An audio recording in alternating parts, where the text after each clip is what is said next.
माननीय सदस्य, माननीय उपाध्यक्ष,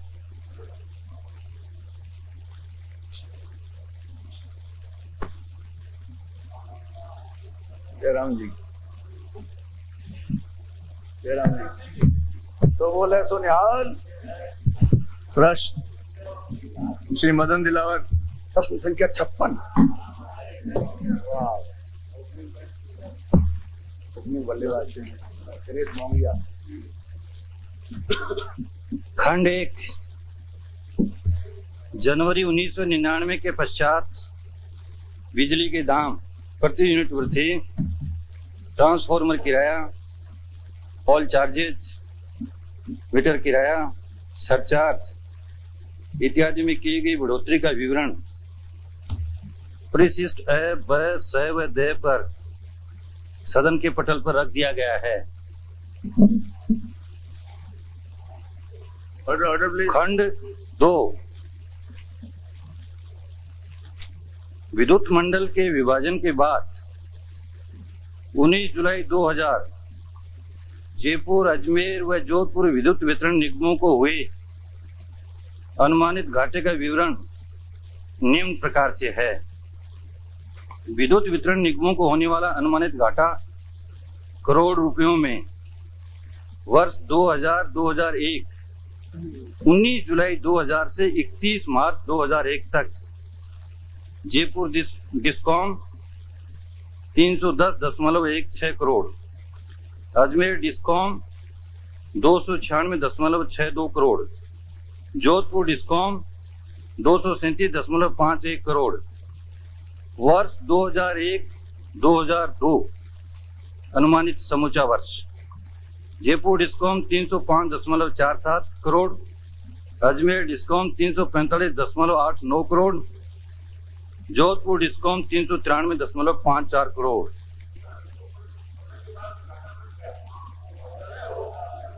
तो 4 करोड़। ऐसा है कि आप सुनते नहीं हो। पहले वाला जो घाटा है, पहले वाला घाटा 8 महीने का है, ये घाटा साल भर का है। खंड 3 इलेक्ट्रॉनिक मीटर लाभ के लिए नहीं लगाए गए हैं, वरन उपभोक्ताओं द्वारा उपभोग किए गए विद्युत के सही आकलन के लिए लगाए गए हैं। पूर्व में स्थापित, देखिए आप सुनेंगे तो मैं आपके हर सवाल का, हर सप्लीमेंट्री का जवाब दूंगा, और उपाध्यक्ष महोदय यही नहीं सुनेंगे तो फिर दिक्कत खड़ी होगी। नहीं, यहाँ सुनने के लिए बैठे हैं। पूर्व में स्थापित इलेक्ट्रोमैकेनिकल मीटर समय के साथ धीरे धीरे चलने लगते हैं तथा विद्युत के उपभोग को सही नहीं दर्शा पाते हैं। ऐसे मीटरों को चेकिंग के दौरान खराब पाए जाने पर उपभोक्ताओं से एवरेज चार्ज लिए जाते थे। इससे उपभोक्ताओं पर अत्यधिक भार एक साथ पड़ता था तथा अनावश्यक विवाद भी उत्पन्न होता था।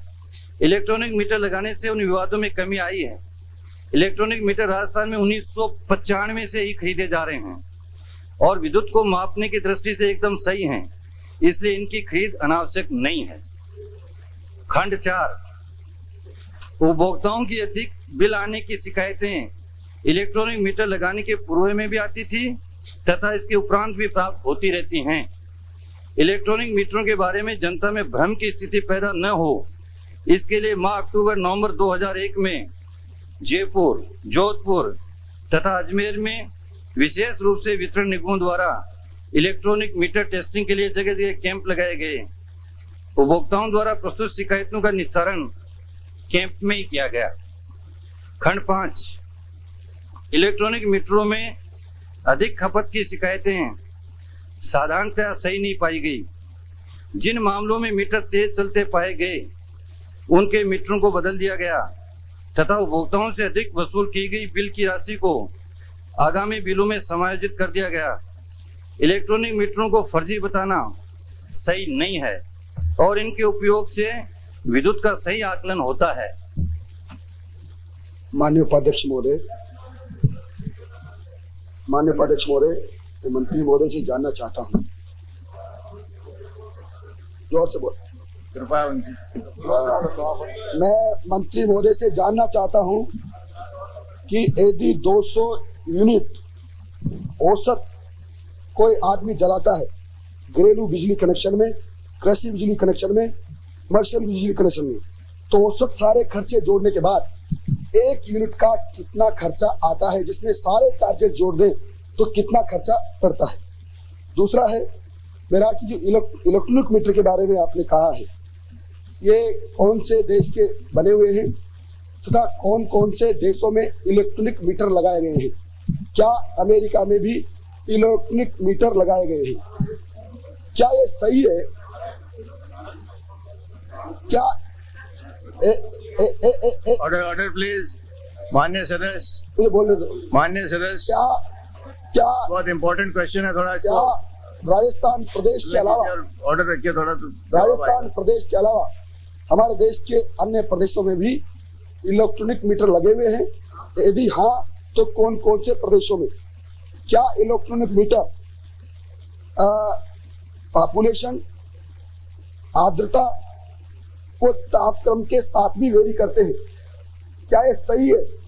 जहाँ इलेक्ट्रॉनिक मीटर लगाए जाए वहां का वातावरण एयर कंडीशनिंग हो? यदि हाँ, तो फिर जो इलेक्ट्रॉनिक मीटर लगाए गए हैं वहां कहां पर एयर कंडीशनिंग करके लगाया गया है? दूसरा मेरा सवाल है, चौथा हो गया अब तो। 1999 से पूर्व स्थायी प्रभार लागू नहीं था और न ही जब स्वयं का मीटर होता था तो उससे मीटर किराया नहीं लिया जाता था, परंतु अब बिलों में ही मीटर किराया शामिल करके और सेवा शुल्क जोड़ करके स्थायी प्रभार लिया जा रहा है। ये क्यों लिया जा रहा है? क्या इंडियन इलेक्ट्रिसिटी 1910 के अनुसार स्वयं का मीटर होने पर मीटर का किराया नहीं ले सकते, तो फिर स्थायी प्रभार क्यों लागू किया?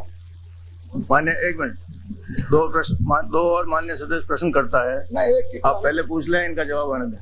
हमारा आने दो।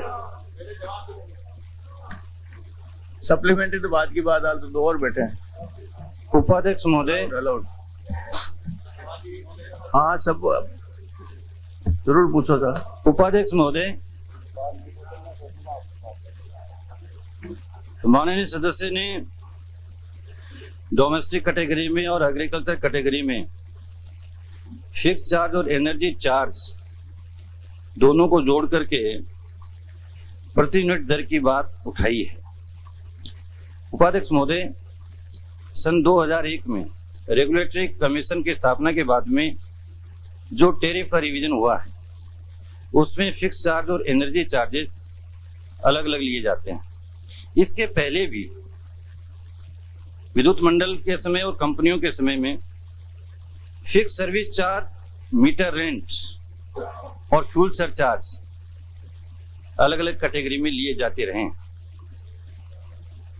उपाध्यक्ष महोदय, फिक्स चार्ज 50 यूनिट डोमेस्टिक में पहले 15 और 15 30 रुपए था मीटर रेंट और फिक्स चार्ज, अब ये बढ़कर के, अब सुन लीजिए, 50 रुपए हो गया है। केवल स्पेसिफिक क्वेश्चन है।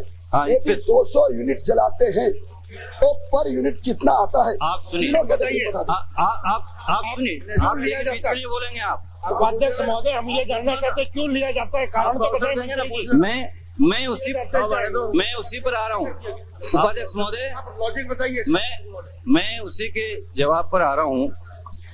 और 75 यूनिट से ज्यादा उपयोग करता है कोई भी उपभोक्ता, 1 महीने में 75 यूनिट से ज्यादा उपयोग करता है, तो उसके फिक्स चार्जेस जो पहले 30, 15, 45 रुपए थे वो बढ़कर के अब 75 रुपए हैं। अनुमानतः हमने जो निकाला एवरेज, उसके हिसाब से डोमेस्टिक कैटेगरी में पहली 100 यूनिट 2 महीने में जलाते हैं तो उसका चार्ज आता है 2 रुपया 20 पैसा पर यूनिट, और 100 यूनिट से ज्यादा का चार्जेज आता है 3 रुपया 30 नया पैसा। एग्रीकल्चर का औसत सारे चार्जेस मिला के, वहां सब मिला 3 रुपया 30 पैसा और पहली 100 यूनिट पर 2 रुपया 20 पैसा। राष्ट्रीय स्तर पर यदि देखें तो राजस्थान आज 10वें नंबर पर है। आपको मैंने एक पत्र भी भेजा है। उपाध्यक्ष महोदय, जहां तक एग्रीकल्चर कैटेगरी का सवाल है, एग्रीकल्चर कैटेगरी में फिक्स चार्जेस में कोई परिवर्तन नहीं किया गया है और कुल मिलाकर के जो किसान से टैरिफ वसूल की जाती है वो 90 पैसा प्लस 4 नए पैसा इलेक्ट्रिसिटी ड्यूटी का 94 पैसा। फ्लैट रेट है हमारे यहाँ करीब 3.25 लाख कंज्यूमर हैं, उनसे 85 रुपया horse power plus 2% electricity duty. दूसरा सवाल आपने पूछा है, इन्होंने डोमेस्टिक और एग्रीकल्चर दो ही सवाल पूछा। कमर्शियल भी पूछा है मैंने। कॉमर्शियल की रेट इसमें ऑलरेडी दी हुई है ₹4.50 और ₹4.90। सारे चार्जेस नहीं जोड़े। इलेक्ट्रॉनिक मीटर का जहां तक सवाल है, माननीय सदस्य कह रहे हैं कि ये कहां कहां स्थापित किए जा रहे हैं। उपाध्यक्ष महोदय, इनकी शुरुआत राजस्थान से हुई और 1995 में हुई और वो लगाए गए और अभी भी फील्ड में काम कर रहे हैं। और उसके बाद में अब तो उपाध्यक्ष महोदय आप देख रहे हो कि सब जगह इलेक्ट्रॉनिक गुड्स का ही जमाना है। ये दीवार में जो घड़ी लगी है ये भी इलेक्ट्रॉनिक है, आपने जो घड़ियां पहन रखे हैं वो भी इलेक्ट्रॉनिक है। और आज राजस्थान में नहीं, पूरे देश भर में सभी विद्युत मंडल और निगम जो हैं वो इलेक्ट्रॉनिक मीटर लगा रहे हैं। और जहां माननीय सदस्य अमेरिका की बात कर रहे हैं, वहां भी इलेक्ट्रॉनिक मीटर स्थापित किए जा रहे हैं। नहीं है, वहाँ पर नहीं है अमेरिका में कहीं भी। आप बहस कर सकते हैं। बंद कर दिए, आपकी नॉलेज के लिए बताऊं, अमेरिका में आपकी जानकारी के लिए बताती हूँ, लगाए थे लेकिन अब बंद कर दिया उन्हें। नहीं, आप लोगों को जिन्होंने ब्रीफ किया है वो थोड़े दिनों पहले हमारे यहीं पर तकनीकी सदस्य हुआ करते थे। कल रात को ब्रीफ किया, मैं जानता हूं अमेरिका में इलेक्ट्रॉनिक मीटर, इलेक्ट्रोमैग्नेटिक मीटर दोनों लगते हैं और आज भी लग रहे हैं और पहले भी लगते रहे और दुनिया के अन्य देशों में लगते रहे। वहाँ जहाँ एयर कंडीशनिंग स्थान होता है वहाँ लगाए जाते हैं। इसको ब्रीफ कौन करता है? ये क्या जवाब हुआ इनका? क्या जवाब हुआ मंत्री? उपाध्यक्ष महोदय, आपका जवाब नहीं है। ब्रीफ किया है नहीं, ये सारी चीजें आप जान के आते थे क्या? आपको भी विद्युत कंपनियों के जो है मैनेजिंग डायरेक्टरों ने जो लिख के दे दिया वो आप पढ़ रहे हो, या तो सदन के सदस्यों की जानकारी नहीं है क्या? तो ये हमको ब्रीफ करेगा कोई? हमको कोई पढ़ाएगा? हम पढ़ा दे, आपको पढ़ा दे, आपकी कंपनी को पढ़ा दे। ऐसा है क्या बात हुई डॉक्टर साहब? कौन किसको पढ़ाएगा? हम जनता से हमारा सबका संपर्क है और जनता जो दुख तकलीफ है हमको बताती है, जो परेशानी आ रही है। माननीय उपाध्यक्ष महोदय, आपको सब चीजें आती है तो 200 यूनिट का बिल बना के दे दीजिए। चंद्रबाबू महोदय, 1995 में इन्होंने विरोध किया था इलेक्ट्रॉनिक मीटरों का, भंडारी साहब से, तब इन्होंने इस रेट का विरोध किया था और इन इलेक्ट्रॉनिक मीटरों का विरोध किया था। चंद्रबाबू सिंह जी नॉलेज है तो 200 यूनिट का बिल तो बता दे। ये मदन दिलावत जी ने जो पूछा है 200 यूनिट का कितने रुपए आएंगे, आप नेट ये तो बता दो। माननीय उपाध्यक्ष महोदय, इस टैरिफ का विरोध किया था, उपाध्यक्ष महोदय मीटरों का विरोध किया था। एक सेकंड, ज्ञानदेव जी विराजिए। उपाध्यक्ष महोदय, उन्होंने तो भी ऐसे मीटर लगाए हैं। माननीय उपाध्यक्ष महोदय, इन्होंने ऐसे मीटर लगाए हैं। ब्रीफ करने की बात। माननीय उपाध्यक्ष महोदय, ऐसे मीटर लगाए हैं, पूछेंगे आपको अलाउ करेंगे ना? आपको अलाउ करेंगे? वो एक्सपेंड करिए पहले। आपको क्या माननीय राजेंद्र राठौड़, माननीय उपाध्यक्ष जी मीटर लगाए हैं। एक सवाल रह गया इनका। नहीं, एक जवाब। माननीय उपाध्यक्ष महोदय, माननीय उपाध्यक्ष महोदय, माननीय दिलावर साहब ने प्रश्नों का जवाब, मैं आपका जवाब दे रहा हूँ। माननीय दिलावर साहब ने एक सवाल रेज किया है कि इस पर मौसम का भी असर पड़ता है। उपाध्यक्ष महोदय, ये इलेक्ट्रॉनिक मीटर्स हैं, इसमें इनको स्टैटिक मीटर भी कहते हैं। इनमें कोई मूवेबल पार्ट नहीं होता है। इनके एम्पीरियर की रेंज भी होती है और इनके ऊपर चाहे धूल हो, चाहे बर्फ पड़े, चाहे गर्मी हो, मौसम का कोई असर नहीं पड़ता है। ये सत्य है। माननीय उपाध्यक्ष महोदय, मीटर के पास आप मैं निवेदन करना चाह रहा हूँ। मैंने खुद देखा है, मेरे मीटर भी लगाओ बंद हो जाता है और मीटर के थप्पे लगाओ चालू हो जाता है। और बिना चालू किए मीटर चालू रहते हैं। तेज हवा चलती है तो मीटर की रीडिंग कराने लग जाती है। उपाध्यक्ष महोदय, ऑर्डर मेरी आपसे ये प्रार्थना है देंगे विराजो कि आप विराजो। किसानों को जो पहले फ्लैट रेट से कनेक्शन दिए हुए हैं उनको फ्लैट रेट ही रखी जावे। उनको मीटर जो है इलेक्ट्रॉनिक मीटर लगाने के लिए मजबूर न करें, इसलिए कृपया कर आप फ्लैट रेट ही रखी जावे। नहीं तो ये मीटर है, ये वास्तव में जो है इस चलने से किसान दुखी है और इसलिए इसमें किसानों की लूट होती है। इसलिए कृपया कर जब फ्लैट रेट किसान चाहता है वो फ्लैट रेट ही रहनी चाहिए, यही हमारी मांग है। एक मिनट राजेंद्र जी, माननीय सदस्य आपसे सबसे निवेदन है, ये क्वेश्चन बहुत इंपॉर्टेंट है, सब माननीय सदस्य इस पर पूछना चाहेंगे, लेकिन आप यदि क्रमबद्ध पूछेंगे समय का भी बचाव होगा और सबको पूछने का मौका मिल जाएगा। उपाध्यक्ष महोदय, मैं आपके माध्यम से मंत्री जी जानना चाहूंगा कि आपने 2 बार टैरिफ को रिवाइज किया है। एक बार आपने 99 में किया, फिर आपने 2001 में किया। मेरा प्रश्न आपसे ये है, क्या आप ये बताएंगे कि जनवरी 99 से पहले जो टैरिफ एग्रीकल्चर के अंदर, डोमेस्टिक के अंदर और 50 यूनिट से 50 यूनिट से ज्यादा जो डोमेस्टिक सप्लाई में जो पहले बिल आता था उसमें कितनी वृद्धि हुई? नंबर 1। नंबर 2, उपाध्यक्ष महोदय, मैं मंत्री जी आपसे जानना चाहूंगा कि आपने अपने प्रश्न के उत्तर में आपने जो टैरिफ बढ़ाया, पर यूनिट बढ़ाया, उसकी जानकारी तो मैं दे दी, परंतु क्या यह सही है कि आपने जो वर्ल्ड बैंक से एग्रीमेंट किया, उस वर्ल्ड बैंक एग्रीमेंट के साथ आपने एक फाइनेंशियल रिस्ट्रक्चरिंग प्लान जिसका अनुमोदन आपकी सरकार ने किया है, क्या यह सही है कि उसके अंदर आपने वर्ल्ड बैंक से लिखित में जो समझौता किया, करार किया, उसके अनुसार आप प्रतिवर्ष इस प्रकार टैरिफ बढ़ाएंगे? मैं निवेदन करना चाहता हूं, यहाँ का कागज है, एग्रीकल्चर टैरिफ सन 2000 में 70 पैसे उपाध्यक्ष महोदय था, ये इन्होंने जो वादा किया वो है, 2001 में इन्होंने 90 कर दिया, अब 2002 के अंदर 1 रुपया 10 पैसे करेंगे, 2003 में 1 रुपया 40 पैसे करेंगे, 2004 में 1.75 करेंगे, 2005 में 2.14 करेंगे, और इस प्रकार मंत्री जी आपने जो अदर देन एग्रीकल्चर है, क्या उसमें 10% टैरिफ बढ़ाने का वादा इस फाइनेंशियल रिस्ट्रक्चरिंग प्लान में किया है? अगर हाँ तो ये बताइए।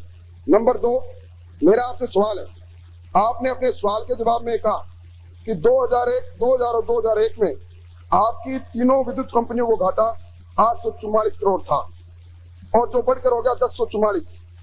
तो मैं आपसे पूछना चाहता हूं, जब आपने नवंबर 99 में टैरिफ बढ़ाया, 700 करोड़ रुपए का भार उपभोक्ताओं पर पड़ा, उसके बाद आपने टैरिफ बढ़ाया, 667 करोड़ रुपए का भार उपभोक्ताओं पर पड़ा। आपको जो 16% अधिक राजस्व आना चाहिए था, वो राजस्व कितना कम आया और क्यों आया? आप एक तरफ उपभोक्ता पर टैरिफ बढ़ाकर उसकी जेब से पैसा वसूल करते रहे, दूसरी तरफ लगातार आपकी विद्युत कंपनियां घाटे में जाती रही, इसका क्या कारण रहा? तीसरा मैं निवेदन करना चाहता हूं, आप ये भी बताएं कि आपने जो प्रति पोल की कीमत पहले 9000 थी, उस प्रति पोल की कीमत को अब 12000 किया, और आपने इसमें क्या कहा है कि हमने किसी तरह का 12500 किया, पर आपने अपने उत्तर में कहा कि हमने किसी तरह का कोई बदलाव नहीं किया। इसलिए मैं निवेदन करना चाहता हूं कि मेरे ये 2-3 सवाल हैं, इनका आप जवाब दें। आपने जो रिस्ट्रिक्शन प्लान के अंदर जो वर्ल्ड बैंक से वादा किया उसको पूरा करेंगे कि नहीं करेंगे? नंबर 1। नंबर 2, आपने जो टैरिफ बढ़ाया 1999 में, जहां किसान से 50 पैसे लिया जाता था, उसको बढ़ा के 70 किया, 70 से 90 किया, और अब 90 से अब 94 4 पैसे 4 पैसे इलेक्ट्रिक ड्यूटी है, 94 आपने कर दिया, 74 किया, 94 किया, अब आप इसको और बढ़ाना चाहते हैं, तो कब तक? आपको दूसरी किस्त लेनी है, और आप ये भी बता दें वर्ल्ड बैंक से जो आप 850 करोड़ रुपए का ऋण ले रहे थे, उसमें कितनी किस्त आपको मिली और उसका उपयोग किस किस्त में हुआ? उपाध्यक्ष महोदय, शुरू से आने वाले माननीय सदस्य ने जानना चाहा कि 1999 जनवरी के बाद में आपने दरें कितनी बढ़ाई। उपाध्यक्ष महोदय, हमने 2 बार दरें बढ़ाई, एक बार अक्टूबर 99 में और दूसरी बार रेगुलेटरी कमीशन के द्वारा अप्रैल 2001 में। पहली बार घाटा तो आप इतना ज्यादा छोड़कर गए थे कि मैं बताऊंगा तो आप सुन नहीं पाएंगे। उपाध्यक्ष महोदय, 18% टैरिफ इंक्रीज किया 1999 अक्टूबर में और 17% इंक्रीज किया आपके सन 2001 में। आपने 35% कर दिया ना कुल। आप सीधे कहिए ना, आपने शासन में आने के बाद 35% विद्युत दरों की बढ़ोतरी की। जी, मैं कह रहा हूँ ना, 3.25 साल में 3 साल और 4 महीने का वक्त हो गया हमारी सरकार का, और 35% टैरिफ में इंक्रीज हुआ। लेकिन आपको ये जान करके खुशी होनी चाहिए कि हमने रेवेन्यू इंक्रीज है वो 50% किया है। आपके शासन काल में 95, 96, 97, 98, 98, 99 में आपका revenue on and average 3500 crore रहा, जिसको हमने 4000 करोड़, फिर 4500 करोड़, अब की बार 5000 करोड़ पे ले गए। और आप ये कह रहे हो कि आपने टैरिफ का इंक्रीज नहीं किया। आपके शासनकाल में उपाध्यक्ष महोदय कुल मिलाकर के 26% टैरिफ इंक्रीज हुआ, लेकिन उसका वो इम्पैक्ट नहीं आ पाया। जो माननीय सदस्य दूसरा सवाल जो आपने किया है, इसमें मैं कहना चाहूंगा कि वर्ल्ड बैंक की जो बात आपने कही है, वर्ल्ड बैंक से हमने ऋण लिया है, आप भी लेना चाहते थे, भारत पूरे देश में आपकी सरकार है वो भी ले रही है, लेकिन उपाध्यक्ष महोदय हमने उनसे बातचीत की है लेकिन ये जो कहना है, हमने उनको ये वायदा जरूर किया है कि हम अपने राजस्व को बढ़ाएंगे।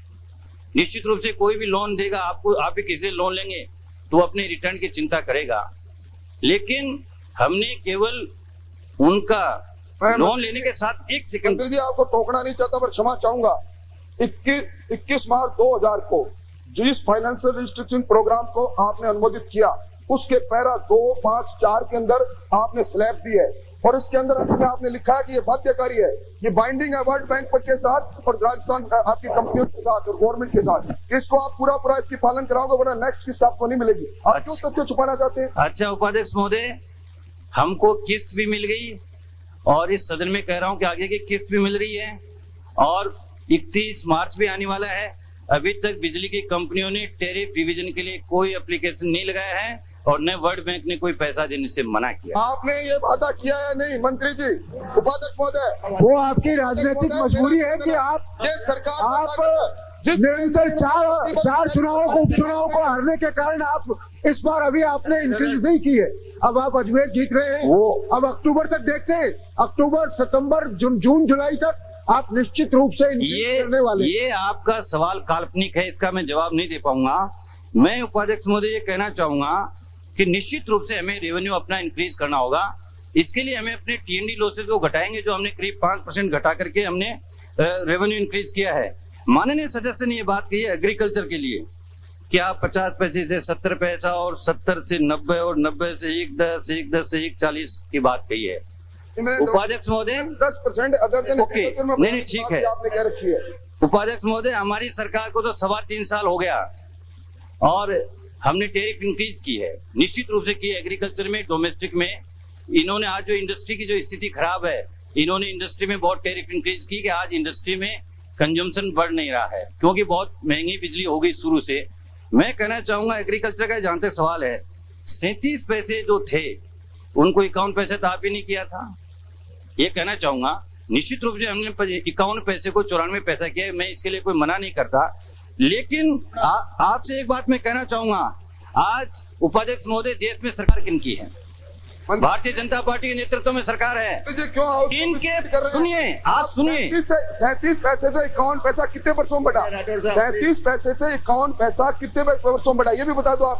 आपने 3.25 साल में 7% बढ़ोतरी की थी। आपने जो टैरिफ इंक्रीज किया वो मैंने बता दिया, 26% किया, 25% किया, उसका इम्पैक्ट नहीं आया। आप सुनिए, आप पहले सुन लीजिए, हमारी भी सुन ले। हाँ सुन लेंगे आप। आप दोबारा सवाल कर लेना। उपाध्यक्ष महोदय, हमने तो केवल आज हमारा बिजली की लागत 3.85 पैसा पर यूनिट है, जिसमें टीएनडी लॉसेज भी शामिल है, मैं इसको स्वीकार करता हूँ। और पूरे देश भर में टीएनडी लॉसेज राजस्थान में इतनी ज्यादा नहीं, राजस्थान तो रोक भी रहा है, कम भी कर रहा है, चीजें को घटा भी रहा है, अन्य राज्य नहीं कर पा रहे हैं। हमारे प्रधानमंत्री जी ने मुख्यमंत्रियों के सम्मेलन में कहा कि पूरे देश भर में कंसेंसस होना चाहिए कि लागत मूल्य का 50% एग्रीकल्चर की टैरिफ होनी चाहिए। यदि आज उसको लागू किया जाए तो वो 1 रुपया 92 पैसा होती है, लेकिन हमने उसको नहीं माना और नजदीक के गुजरात ने माना, वेस्ट बंगाल ने माना, महाराष्ट्र में टैरिफ इंक्रीज हुआ। आप जो ये बात कहते हैं, वर्ल्ड बैंक के साथ में इस तरह का कोई नहीं है कि हम 10%, हमने ये बात सही है कि हम टैरिफ बढ़ेगा तब रेवेन्यू बढ़ेगा, लेकिन हम टीएनडी लॉसेज घटाएंगे, एफिशिएंसी को बढ़ाएंगे, उसके द्वारा भी हम इसको बढ़ा सकते हैं। चौथा सवाल जो आपने किया, वर्ल्ड बैंक, एक सेकंड, टैरिफ के लिए आपने जो कहा, टोल की बात की, ये बात सही है, मंत्री जी आप तो सीधा कहते हैं कि आप टैरिफ नहीं बढ़ाओगे क्या? वर्ल्ड बैंक से आपने जो करार किया उपाध्यक्ष महोदय, मेरा एक सवाल है, वर्ल्ड बैंक से जो इन्होंने करार किया, जो फाइनेंशियल रिस्ट्रक्चरिंग प्लान इन्होंने अनुमोदित किया, उसके अनुसार टैरिफ बढ़ाएंगे या नहीं बढ़ाएंगे? ऐसा है कि उपाध्यक्ष महोदय, ये माननीय सदस्य ऐसे करते रहोगे तो जैसे कहेंगे वैसे तो मैं नहीं बोल सकूंगा। मैं ये कहना चाह रहा हूँ, माननीय सदस्य ने अभी कहा कि आपकी कंपनी बनने के बाद में आपका घाटा बढ़ गया। मुझे बहुत अफसोस है, पता नहीं आप रात भर धरना दे रहे थे या जाग रहे थे, आपने पढ़ा नहीं। और मैंने स्पेसिफिकली ये बात यहाँ भी कही, सुमित्रा सिंह जी ने, दूसरे लोगों ने मुझे रोका भी, आपने भी कहा घाटा बढ़ गया, देवी सिंह जी ने भी कहा। उपाध्यक्ष महोदय, ये जो मैंने घाटा ये बता रहे हैं 840 करोड़, ये घाटा आप देखिए तो सही, 19 जुलाई से 2000 से 31 मार्च 2001 का, ये 8 महीने का घाटा है 840 करोड़। और कंपनी बनने के बाद में ये 1000 करोड़ का घाटा है 12 महीने का। आप सुनिए, इसलिए मैं कहना चाहूंगा उपाध्यक्ष महोदय, घाटा हमारा कम हुआ है। और मैं कहना चाहूंगा 1990 में 100 करोड़ का घाटा था, और आपकी सरकार गई 1998-99 में, वो घाटा 1700 करोड़ पर पहुंचा। हमने उसको 1500, हम उस घाटे को 1045 करोड़ पर लेकर के आ गए, 1045 करोड़ पर लेकर के आ गए। शिवनाथ सिंह जी, श्री शिवनाथ सिंह जी,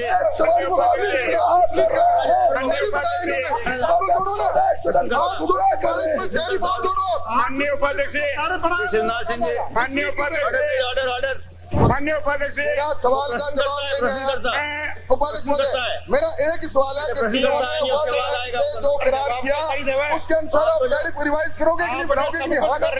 बिजली की मांग में राजस्थान में मुख्यमंत्री जी के ऊपर माननीय उपाध्यक्ष पहली बार चले, आपको जानकारी होनी चाहिए। माननीय उपाध्यक्ष सुधार के कार्यक्रम किए,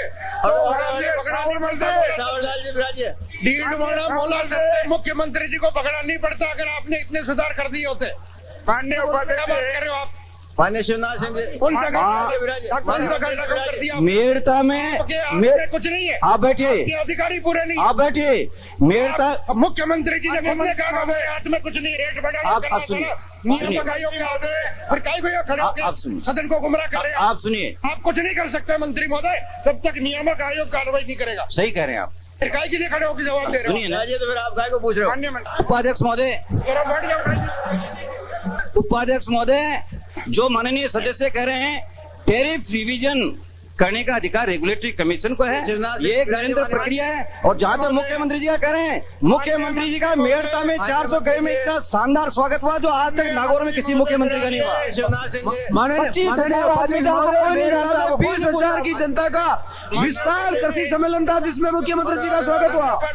ऑर्डर प्लीज, ऑर्डर। मैं अपना सवाल पूछूं उससे पहले संपूर्ण माननीय सदस्य से निवेदन करना चाहूंगा कि कोई भी माननीय सदस्य सवाल पूछता है, तैयारी करके आता है और मेहनत करता है, उसका जवाब एक बार आ जाए। माननीय सदस्यों में आपसे माफी मांगता हूं, सवाल पूछने की तैयारी नहीं है और सवाल की तैयारी करके आते नहीं है, और बीच में इंटरप्शन होके और जो माननीय सदस्य तैयारी करके आते हैं उनका जवाब प्रश्न करिए, प्रश्न। इसलिए मैं निवेदन करना चाहूंगा माननीय मंत्री महोदय से भी कि आप महोदय इसमें करता, मैं आपको टोकना नहीं चाह रहा, मैं आपको टोकना नहीं चाह रहा, मैं मानता हूँ आप अनुभवी हो, ज्ञानी हो, पर एक मेरा जो सवाल था, मोटा सवाल यही था, आपने जो एग्रीमेंट वर्ल्ड बैंक से आपके लिए कहीं नहीं आवेसा क्यों? बताए ना, जवाब तो नहीं है उपाध्यक्ष महोदय। जो मुख्य सवाल है उस सवाल से मंत्री जी बचना क्यों चाहते हैं? माननीय सदस्य, काल्पनिक प्रश्नों का कोई जवाब नहीं होता। माननीय उपाध्यक्ष, मैं माननीय मंत्री महोदय से निवेदन करना चाहूंगा, जो प्रश्न पूछे आप उसी का जवाब दो, बीच में जो बोलते हैं उनका जवाब आप मत दीजिए। माननीय उपाध्यक्ष जी, मेरा निवेदन है, माननीय मंत्री जी ने जो जवाब दिया है वो देखने से पता लगता है कि जो हमने बिजली सुधार में कार्यक्रम जिस उद्देश्य से किया गया था वो फेल हो रहा है। तो 5 कंपनियां हमने बनाई हैं, उसमें वितरण कंपनियां खास मुद्दे पर उनको कुछ कार्रवाई करने के लिए निर्देश दिए गए थे, टैरिफ किया गया था। मैं माननीय उपाध्यक्ष मंत्री महोदय से जानना चाहूंगा कि इन टैरिफ जो वितरण कंपनियां हैं इनको नियामक आयोग ने जो निर्देश दिए थे उनके विपरीत वो कार्य कर रही है। जैसे स्थायी सेवा शुल्क नियामक आयोग ने इनको वसूल करने का अधिकार नहीं दिया था, टैरिफ में इंक्लूड कर दिया गया था। वैसे ही आपका मीटर किराया और बॉक्स किराया सब उसमें टैरिफ में सम्मिलित है। लेकिन आज भी किसान को और कंज्यूमर को परेशान किया जा रहा है कि तेरी गलती से मीटर खराब हो गया, उसकी वसूली हो रही है। माननीय उपाध्यक्ष मैं मंत्री महोदय से जानकारी चाहूंगा कि आप बिजली पूरी दे नहीं रहे हो और मिनिमम चार्ज हमसे ले रहे हो, किस बात का ले रहे हो आप? स्थायी सेवा शुल्क आप हमसे किस बात का ले रहे हो? सेवा करने का आपका काम है, बिजली देने का काम है और उसका टैरिफ देने का हमारा जिम्मेवारी है। तो ये सेवा स्थायी सेवा शुल्क है, किस नाम से जिसको आपने नियामक आयोग ने आपको अधिकृत नहीं किया गया। माननीय उपाध्यक्ष इसके बाद ये जो आपने दर्शाया है एक चित्र, उसमें आपने कहा हमको बिजली इतनी में मिलती है। माननीय उपाध्यक्ष आप ही का जवाब दिया, मैं कह रहा हूँ जयपुर विद्युत वितरण निगम, जोधपुर निगम और ये था अजमेर, इनको ₹2.13 में बिजली खरीदी है इन्होंने। ये मेरे पास चार्ट है, आपका दिया हुआ चार्ट है। ₹2.13 में इन्होंने बिजली खरीदी है। तो माननीय मंत्री महोदय से जानना चाहूंगा कि इन्होंने जो बिलिंग किया है वो किस रेट से किया है, और जो इन्होंने बिजली का ये था कि बिजली बोर्ड अपने काम में असफल हो रहा है, ये चोरी नहीं रोक पा रहा है, वसूली नहीं कर पा रहा है और जो ट्रांसमिशन लॉसेज हैं वो पूरे नहीं कर पा रहा है। आपका स्टेटमेंट माननीय उपाध्यक्ष में निवेदन करना चाहूंगा कि आपने जितने के बिलिंग किया है उसका 3/4 भी आप वसूल नहीं कर पाए हैं। कौन आपके बीच में आ रहा है? आपने वसूल में कमी रखी और उसका जो कंपनियों को घाटा हो रहा है, आपने कहा साल भर का घाटा है, 8 महीने का घाटा है। मैं आपसे निवेदन करना चाहूंगा कि उस पुराने समय के मुकाबले में आपका ये घाटा कितना है, उससे वो घाटा बढ़ा है घटा है। आज इन कंपनियों को जिस काम के लिए हमने किया था वो कंपनियां अपना काम पूरा नहीं कर पाई, इसलिए सरकार क्या इस बात को सोचेगी कि इनके कार्यकलापों की समीक्षा की जाए और समय नियम ये कंपनीज एक्ट के तहत कंपनियां काम कर रही हैं, सरकार का उन पर कंपनीज एक्ट के जो प्रावधान है उसके हिसाब से पूरा इनके ऊपर नियंत्रण है। इसलिए इन कंपनीज को नियंत्रित करने के लिए मैं निवेदन करना चाहूंगा माननीय महोदय कि वो इसमें करें। माननीय 1 मिनट माननीय उपाध्यक्ष जी, ये दुरुपयोग राशि हमसे वसूल कर रहे हैं, ये कोई समझाए तो सही हमको कि दुरुपयोग राशि किस बात की वसूल कर रहे हो आप हमसे? स्थायी सेवा शुल्क आपने कर दिया, बिजली बचाओ अभियान जगह जगह लिखा रहता है, बिजली बचाओ, पानी बचाओ, सबको पढ़ाओ, हम उसको माने या माननीय मंत्री महोदय के आदेश को माने कि बिजली ज्यादा खर्च करो ताकि पर यूनिट आपका खर्चा कम आएगा। माननीय उपाध्यक्ष मैं निवेदन करना चाहूँ 25 यूनिट बिजली खर्च की गई और उसका 8 रुपये कुछ पैसे पर यूनिट हमको चुकाना पड़ा, तो हम आपका माने या उनका माने? इसी तरह से माननीय उपाध्यक्ष महोदय रिवीजन आपने कहा प्रस्तावित नहीं है, ठीक है, रिवीजन आपको मजबूरी में करना पड़े करेंगे आप। आज हमारा टैरिफ के लिए कोई ऐतराज नहीं है क्योंकि ये केंद्र सरकार की नीति थी, सब जगह सुधार हो रहे हैं, लेकिन टैरिफ बढ़ने के बाद तो सुधार कार्यक्रम आपको करने थे वो आप नहीं किए, इसलिए उसके लिए आप इन कंपनीज के ऊपर क्या नियंत्रण करना चाहते हैं? मैं 1-2 बिंदु पढ़ के सुनाना चाहता हूँ। ये नियामक आयोग का चिट्ठी है। मैंने पूछा था कि दुरुपयोग राशि की वसूली आप क्यों कर रहे हो?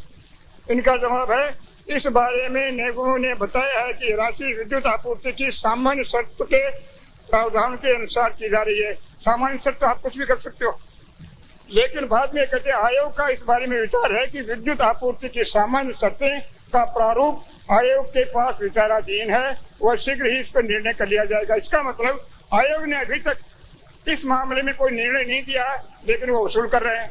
इसी तरह से माननीय उपाध्यक्ष महोदय, मैंने पूछा था कि नर्सरी कनेक्शन में 2 साल के बाद उसकी रेट सामान्य हो जाएगी और उसको जो उससे वसूल किया गया है वो उसके बिलों में भुगता जाएगा, नहीं दे रहे हैं। और नियामक आयोग ने कहा है आयोग का इस बारे में विचार है कि निसंदेह निगमों द्वारा विद्युत संबंधी जारी करते समय आश्वासन के अनुरूप राशि वसूल की जानी चाहिए, नहीं कर रहे हैं वो। इस प्रकार की अराजकता जो इन विद्युत वितरण कंपनी ने कर रखी है, माननीय उपाध्यक्ष जी, इसके होते हुए कंज्यूमर की जेब काटकर उनको पीड़ा पहुंचाया जा रही है। इसलिए मैं माननीय मंत्री से जानना चाहूंगा, इन सब बातों को देखते हुए क्या आप इन विद्युत वितरण कंपनियों पर नियंत्रण करने के लिए और कोई विचार रखते हैं या नहीं रखते?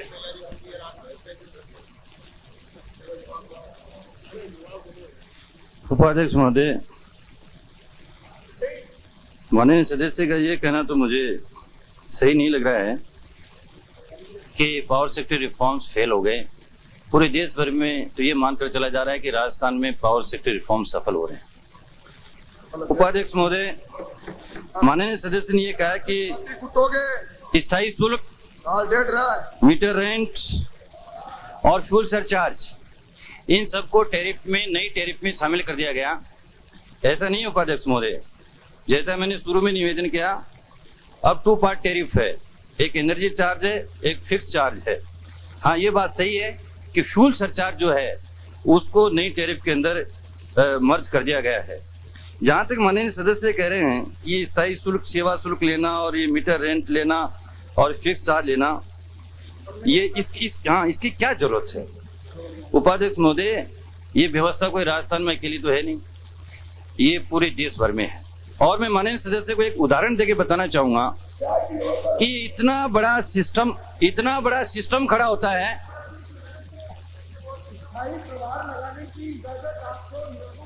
दी है जी पैरा पढ़िए उसका, नियामक आयोग का पैरा पढ़ दीजिए। आप ऐसा है कि आप जो सवाल करें, बहस करना चाहते हैं, तो आप ये बताइए कि नियामक आयोग की जो टैरिफ जो रिवाइज किया, उसकी जो फैसला है वो 38 पेज का है। उस पर यदि बहस नहीं है, यहाँ पर सवाल स्पेसिफिक है मीटर का, और सवाल है कि आपने दरें बढ़ाई क्या, इसका। और मैं कहना चाहूंगा इस सदन में उपाध्यक्ष महोदय, वो मंगा लीजिए, टैरिफ रिवीजन का डिसीजन है, उसमें बाकायदा स्थायी शुल्क वसूल करने की कंपनियों को इजाजत है। अब बैठ जाइए ना, आप क्या बीच में खड़े होते हैं, आप उनकी बात नहीं सुनना चाहते हैं? ये जानने का हमको अधिकार है किस वजह से लगाया जाता है। मंत्री जी खड़े होकर कह रहे वो अरे मैं किस कारण से? अरे माननीय सदस्य, मैं उसी पर आ रहा हूँ। माननीय उपाध्यक्ष महोदय, सुनिए, आप केवल लूटने के लिए आप कह रहे हो। मैं प्रोफेसर साहब उसी पर आ रहा हूँ। यूनिट जड़ती है, उसका पैसा दिया जाता है कंज्यूमर के द्वारा, फिर स्थायी सेवा शुल्क। प्रोफेसर साहब, मैं उसी पर आ रहा हूँ। तो समझाओ। मैं प्रोफेसर साहब उसी पर आ रहा हूँ। माननीय उपाध्यक्ष जी, मैं उदाहरण देकर के समझाना चाहता हूँ कि हम सब लोगों के घरों पर टेलीफोन का कनेक्शन है। टेलीफोन के कनेक्शन में जितने कॉल करते हैं उनका एक अलग से चार्ज आता है, लेकिन इसके साथ में यदि नहीं भी करते हैं तो भी आपको 2 महीने का 500 रुपए का बिल चुकाना पड़ता है।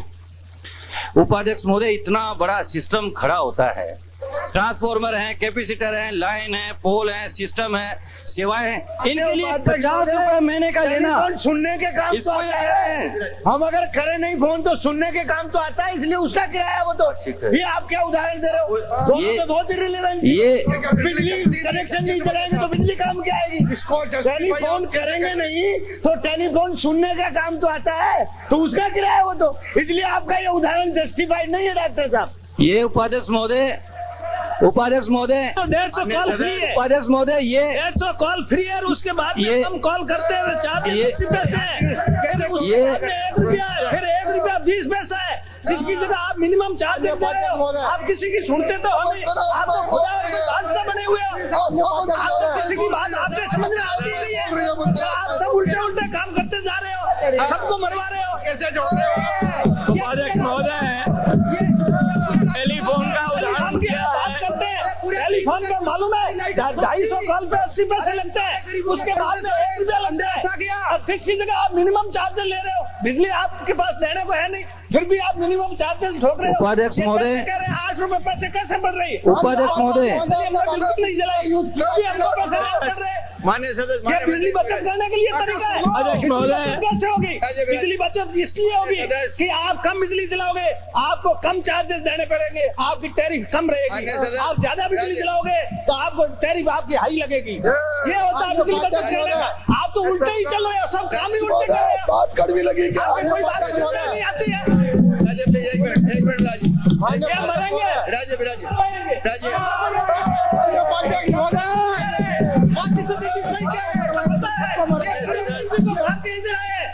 सबको मरवाएंगे।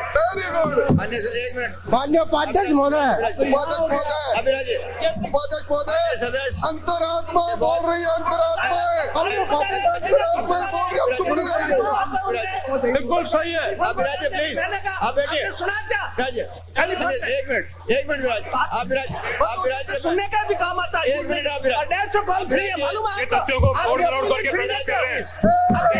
अपनी अलग दुनिया के अंदर बैठे हुए हैं, इनको कुछ मालूम नहीं है कि क्या हो रहा है राजस्थान के अंदर। आज राजस्थान की जनता अगर पीड़ित है तो विद्युत से पीड़ित है। ये अपने अलग दुनिया के अंदर बैठे हुए हैं। ये इसके ऊपर पूरी बहस करा ली जाए, क्यों ये तथ्यों को तोड़ मरोड़ के प्रस्तुत कर रहे हैं। सीमा होती है। हाउस आपकी बात को पूरी तरह से तोड़ मरोड़ के प्रस्तुत कर रहे हैं। फिर 1.5 साल बाद में देख रहा क्या होता है। इनसे कंट्रोल कुछ होता नहीं है। एक मिनट प्लीज। इसके ऊपर पूरी बहस करा ली जाए। ये पूरे तथ्यों को तोड़ मरोड़ के प्रस्तुत कर रहे हैं। He has got no control over the department. He is misleading the house. आप इतने मान्य सदस्य, अभिराज प्लीज, मैं आपसे आज किसान को बिजली नहीं मिल रही है। नियामक आयोग बनाने से सुधार नहीं हो गया है। उपाध्यक्ष महोदय, बनाने से टीम सुधार लाइट नहीं हो तक गया नहीं मिल है। रही है। आप आप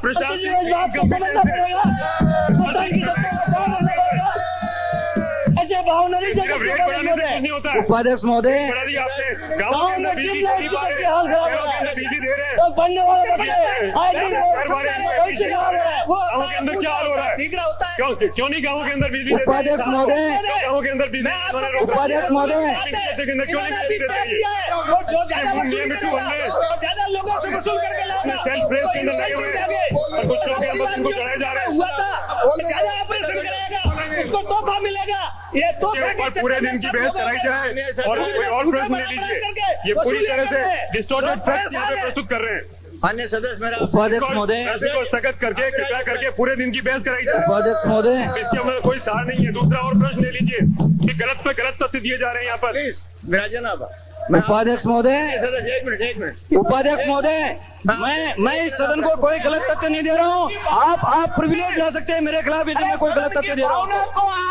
कोई गलत तथ्य नहीं दे रहा हूँ। आप गलत कर रहे हैं। आपको तो समय बहुत देख लिया है। पहले कभी इधर नजर आए थे, इधर नजर आए थे।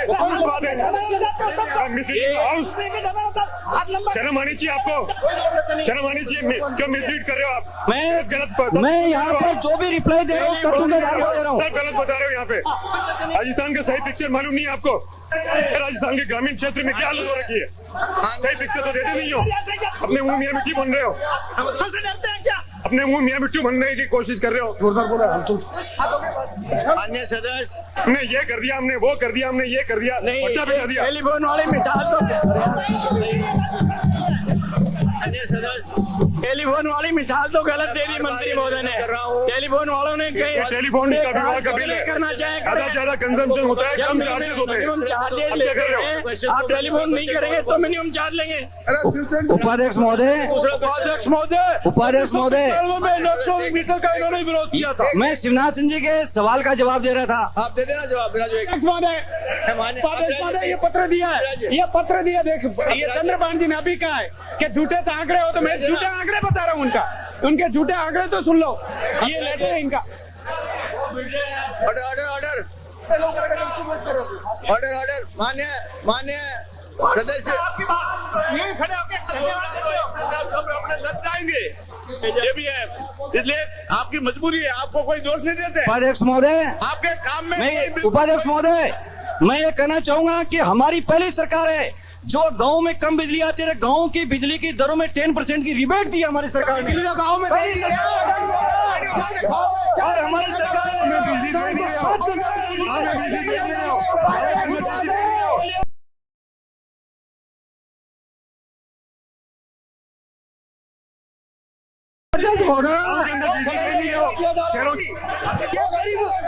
गाँव में क्यों कटौती करते हो? गाँव में क्यों सिंगल फेज बिजली देते हो? क्यों कटौती कर रहे हो गाँव के अंदर?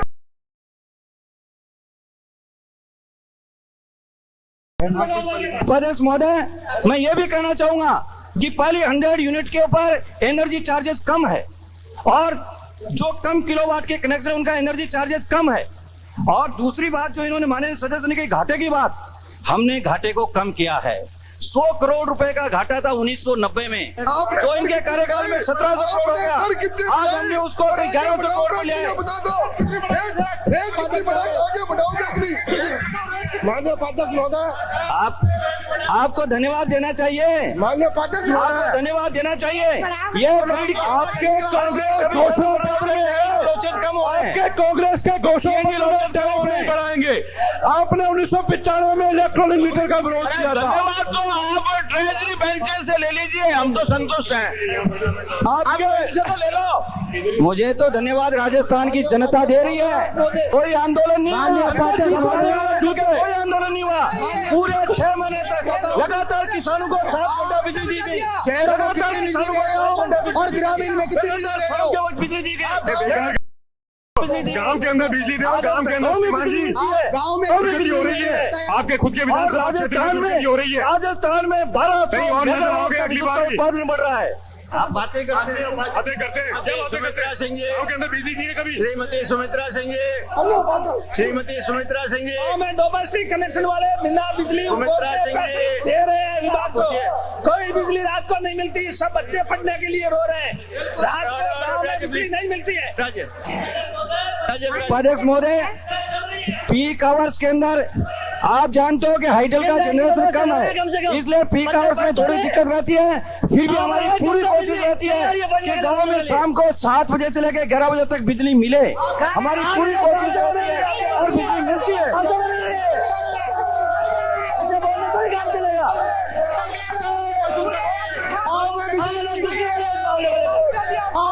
शाम को 700 बजे 2 रुपए कोई नहीं दे रहे। आप सदन को गुमराह कर रहे हैं। 7 बजे संध्या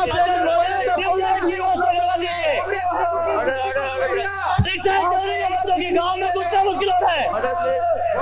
आज परीक्षाएं चल रही है, बच्चों की परीक्षा। उपाध्यक्ष महोदय, शाम को बिजली दे रहे हैं। कोई मुद्दा इनके पास नहीं है। किसानों को बिजली मिली, एक आदमी के साथ नहीं। ये विधानसभा को 5 आदमी को इकट्ठा नहीं कर सकता।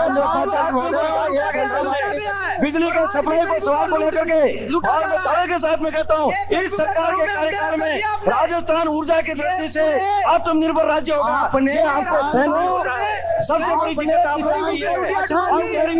में बढ़ती है। माननीय सदस्य ने कहा बिजली के बिलों को ये करें 3/4 हम वसूल करते हैं। हम जितने बिजली के बिजली नहीं आती है। हमारे पंडे से वंचित है, बिजली नहीं दे रहे हैं। माननीय उपाध्यक्ष महोदय, आइकन्स प्लीज। मंत्री महोदय, क्या ये बात सही है? क्या ये बात सही है कि जो मीटर पहले ठीक तरीके से चल रहे थे और उनको हटा करके आपने इलेक्ट्रॉनिक मीटर लगाए, वो मीटर स्क्रैप के भाग जाएंगे? अच्छे भले मीटर थे स्क्रैप के भाग जाएंगे। करोड़ों रुपए का जिसे कहना चाहिए स्क्रैप आपको 5 और लाखों में बेचना पड़ेगा। ये बात सही है क्या? तो क्या करोगे उन मीटर का क्या करोगे बताओ? ये बात सही नहीं है तो उपाध्यक्ष महोदय। क्या करोगे? माननीय सदस्य नहीं हाँ। मैं आपको जब आप मीटर के बारे में तो पूरा एक फिगर आपके सामने देता हूँ। और इलेक्ट्रॉनिक मीटर कितने के खरीदे, कितना कमीशन ये भी बता दो। वो कितने रुपए के खरीदे? उपाध्यक्ष महोदय, इलेक्ट्रॉनिक मीटर पहले 1000 रुपए में खरीदे जाते थे, अब 825 रुपए में खरीदे जाते हैं। उसकी रेट कम है। और मैं कहना चाहूंगा कि जहां तक माननीय सुमित्रा सिंह जी कह रही हैं, राजस्थान में कुल कितने करोड़ के खरीदे ये बताओ। माननीय ऊर्जा मंत्री जी कह रही हैं, पहले ऊर्जा मंत्री रह चुकी हैं। मुझे बहुत अफसोस है। 1995 में जो मीटर खरीदे गए थे वो 1 लाख मीटर सारे खराब हो गए। आपने तीन भंडारी साहब पे आरोप लगाया था मंत्री महोदय। आपने उस समय इलेक्ट्रॉनिक का विरोध किया था। उपाध्यक्ष महोदय, 1 लाख मीटर खराब हो गए। ये पुराने मीटर भी जो हैं चाइना और 2,17,000 को रिपेयर किया गया है। वर्ल्ड में सबसे रद्दी है। चाइना और कोरिया के कंपोनेंट है और वर्ल्ड में सबसे रद्दी है। मैंने जैसे कहा मीटर सस्ता मिल रहा है। आप इन मीटरों को जो कह रहे हैं 825 में मिल रहे हैं, इसमें चाइना और कोरिया के कंपनी नहीं, कोई चाइना का नहीं है, सबसे कोई चाइना का मीटर नहीं है। जांच करवा के देख लीजिए। और चुनाव से आने वाले माननीय सदस्य को मैं कहना चाहता हूँ, खराब हो गए भंडारी साहब। मीटर की परचेज में, आरोप लगाए साहब। मीटर की परचेज में यदि आप कोई चार्ज लगाना चाहते हैं, भ्रष्टाचार, आप चार्ज लगाइए, मैं उसकी जांच कराऊंगा। लेकिन आप पहले वाले ऊर्जा मंत्री हैं और वर्तमान ऊर्जा मंत्री में अंतर करके देखो, आप सबको एक समान मत देखो। और मैं कहना चाहूंगा, हमने बिजली मीटर के खरीद के अंदर बचाने का काम किया है। आपने डोमेस्टिक में बर्बाद किया है, आप जवाब नहीं दे रहे, बोखला रहे, अधिकारियों ने गलत मिसगाइड किया आपको। 175 रुपया प्रति मीटर कम किया है। मैंने एक भी सवाल नहीं पूछा, मैं सवाल मैंने एक भी सवाल नहीं पूछा है, सवाल पूछने का मेरा हक है। एक आदमी पूछे, एक सवाल ऐसा है कि मैडम आप अपने तक सीमित रहो और आप या तो कोई आप किसी भी मसले के अंदर यदि आपको लगता है कि किसी तरह की गड़बड़ी हुई, आप चार्ज लगाइए और मैं आप जिससे कहो तो उसे जांच कराने को तैयार हूं। लेकिन आपको अप्रिशिएट करना चाहिए, 1000 रुपए के मीटर को आज केवल 125 रुपए में खरीदा जा रहा है। स्वयं ने कहा था, माननीय उपाध्यक्ष महोदय, मैं आपके माध्यम से मंत्री जी से कहता हूँ, आपने कहा इलेक्ट्रॉनिक मीटर खराब नहीं होते। मेरे खुद के सरकारी निवास के मकान पर 13,000 रुपए का बिल आया, मैंने आपको बिल दिया, आपने जांच कराई और उसकी रिपोर्ट आई कि इसके गर्म होने से ये जो है ज्यादा तेज दौड़ गया और 13,000 रुपए का बिल आया है। ये तो आपके सामने सर्वविदित है। और माननीय उपाध्यक्ष महोदय, आपने स्वयं ने जांच कराई और उसमें रिपोर्ट आई है। भैया खेत सिंह के हमारा भत्ता बढ़ाते नहीं, 3,000 रुपए आप बिजली के देते हो और 13,000 रुपए का बिल आएगा, बताइए हम कैसे चुकाएंगे? आपने कहा खराब होता नहीं है। उपाध्यक्ष महोदय, मैंने ये नहीं कहा कि कोई मीटर खराब नहीं होता। हमने 1696 मीटर चेक कराए, 1696 मीटर में केवल 36 मीटर खराब पाए गए। ये 0.1% से भी कम है। इतना एरर होता है तो उसको हम चेंज कर देते हैं। ऐसा कहीं नहीं हो सकता कि 1 लाख में से 1 मीटर भी खराब नहीं हो, 1000 में से 1 भी नहीं हो। लेकिन 1696 में केवल 36 खराब पाए गए, जिसमें उसको एडजस्ट करेंगे। मीटर बदलने का पैसा क्यों वो दिया? नेक्स्ट बिल में एडजस्ट करवाएंगे।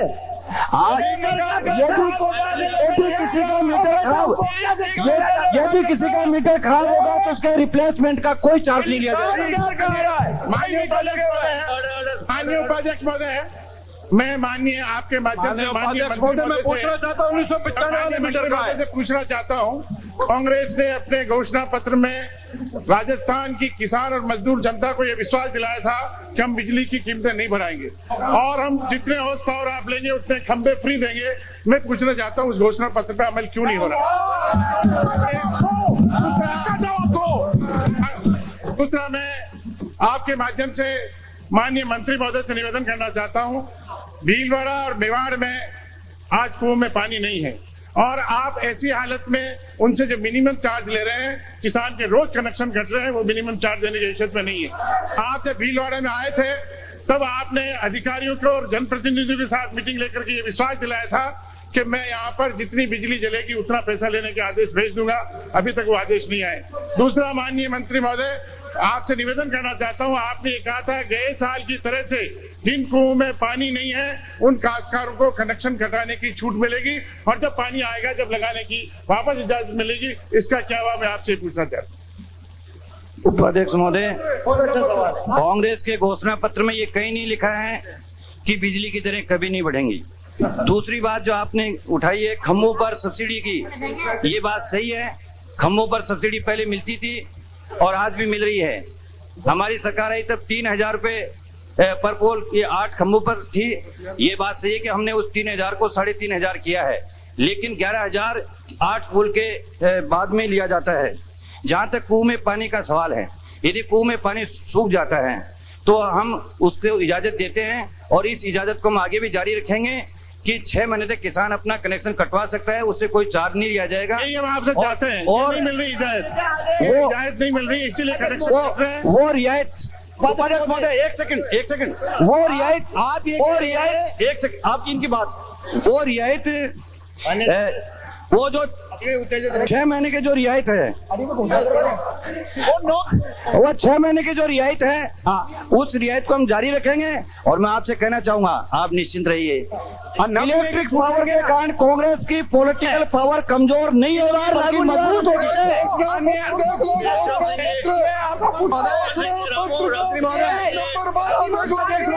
आप जो 6 महीने की रियायत दे रहे हैं, तो 6 महीने की आप रियायत दे रहे हैं, वापस जब वो अपना कनेक्शन कराते हैं तो विभाग वाले मैं ये जानना चाहता हूँ माननीय मंत्री महोदय, बहुत ज्यादा लगता है, बहुत ज्यादा लगता है। आप ये भी उनको रियायत दीजिए। मैं विद्युत मंत्री जी से जानना चाहता हूँ इन्होंने कि बिल बड़ा कर डिमांड नियामक आयोग ने तो आदेश दिया था, मंत्री महोदय नियामक आयोग ने राज्य सरकार को 1034 करोड़ रुपए लेकिन आपने घोषणा विद्युत मंडलों को देने का जो आदेश दिया था, पुरानी रेट के ऊपर ही वापस रेट बढ़ाने के आदेश के साथ ही जबकि इन्होंने वो 1034 करोड़ रुपए आप कांग्रेस सरकार की जो मंडलों को पुरानी दे रहे हैं या नहीं दे रहे? माननीय उपाध्यक्ष महोदय, नियामक आयोग के आदेश के अनुरूप माननीय मंत्री महोदय, आपसे निवेदन 1034 करना करोड़ चाहता हूं। रुपए अध्यक्ष महोदय आप उनको दे रहे हैं या नहीं दे रहे? उस आदेश में वो जो रेगुलेटरी कमीशन का आदेश था कि हम सब्सिडाइज पावर देते हैं। उपाध्यक्ष महोदय, आज भी राजस्थान में इलेक्ट्रिसिटी सप्लाई में 1600 करोड़ रुपए की सब्सिडी है, एग्रीकल्चर को भी है, डोमेस्टिक को भी है। माननीय सदस्य जो लोन कंसल्ट से आते हैं, इनका कहना कुछ हद तक सही है। रेगुलेटरी कमीशन ये निर्देश दिए थे कि इस साल जो घाटा रहेगा, जो करीब 1045 या 1034 करोड़ है, उसकी भरपाई राज्य सरकार मदद के द्वारा करेगी।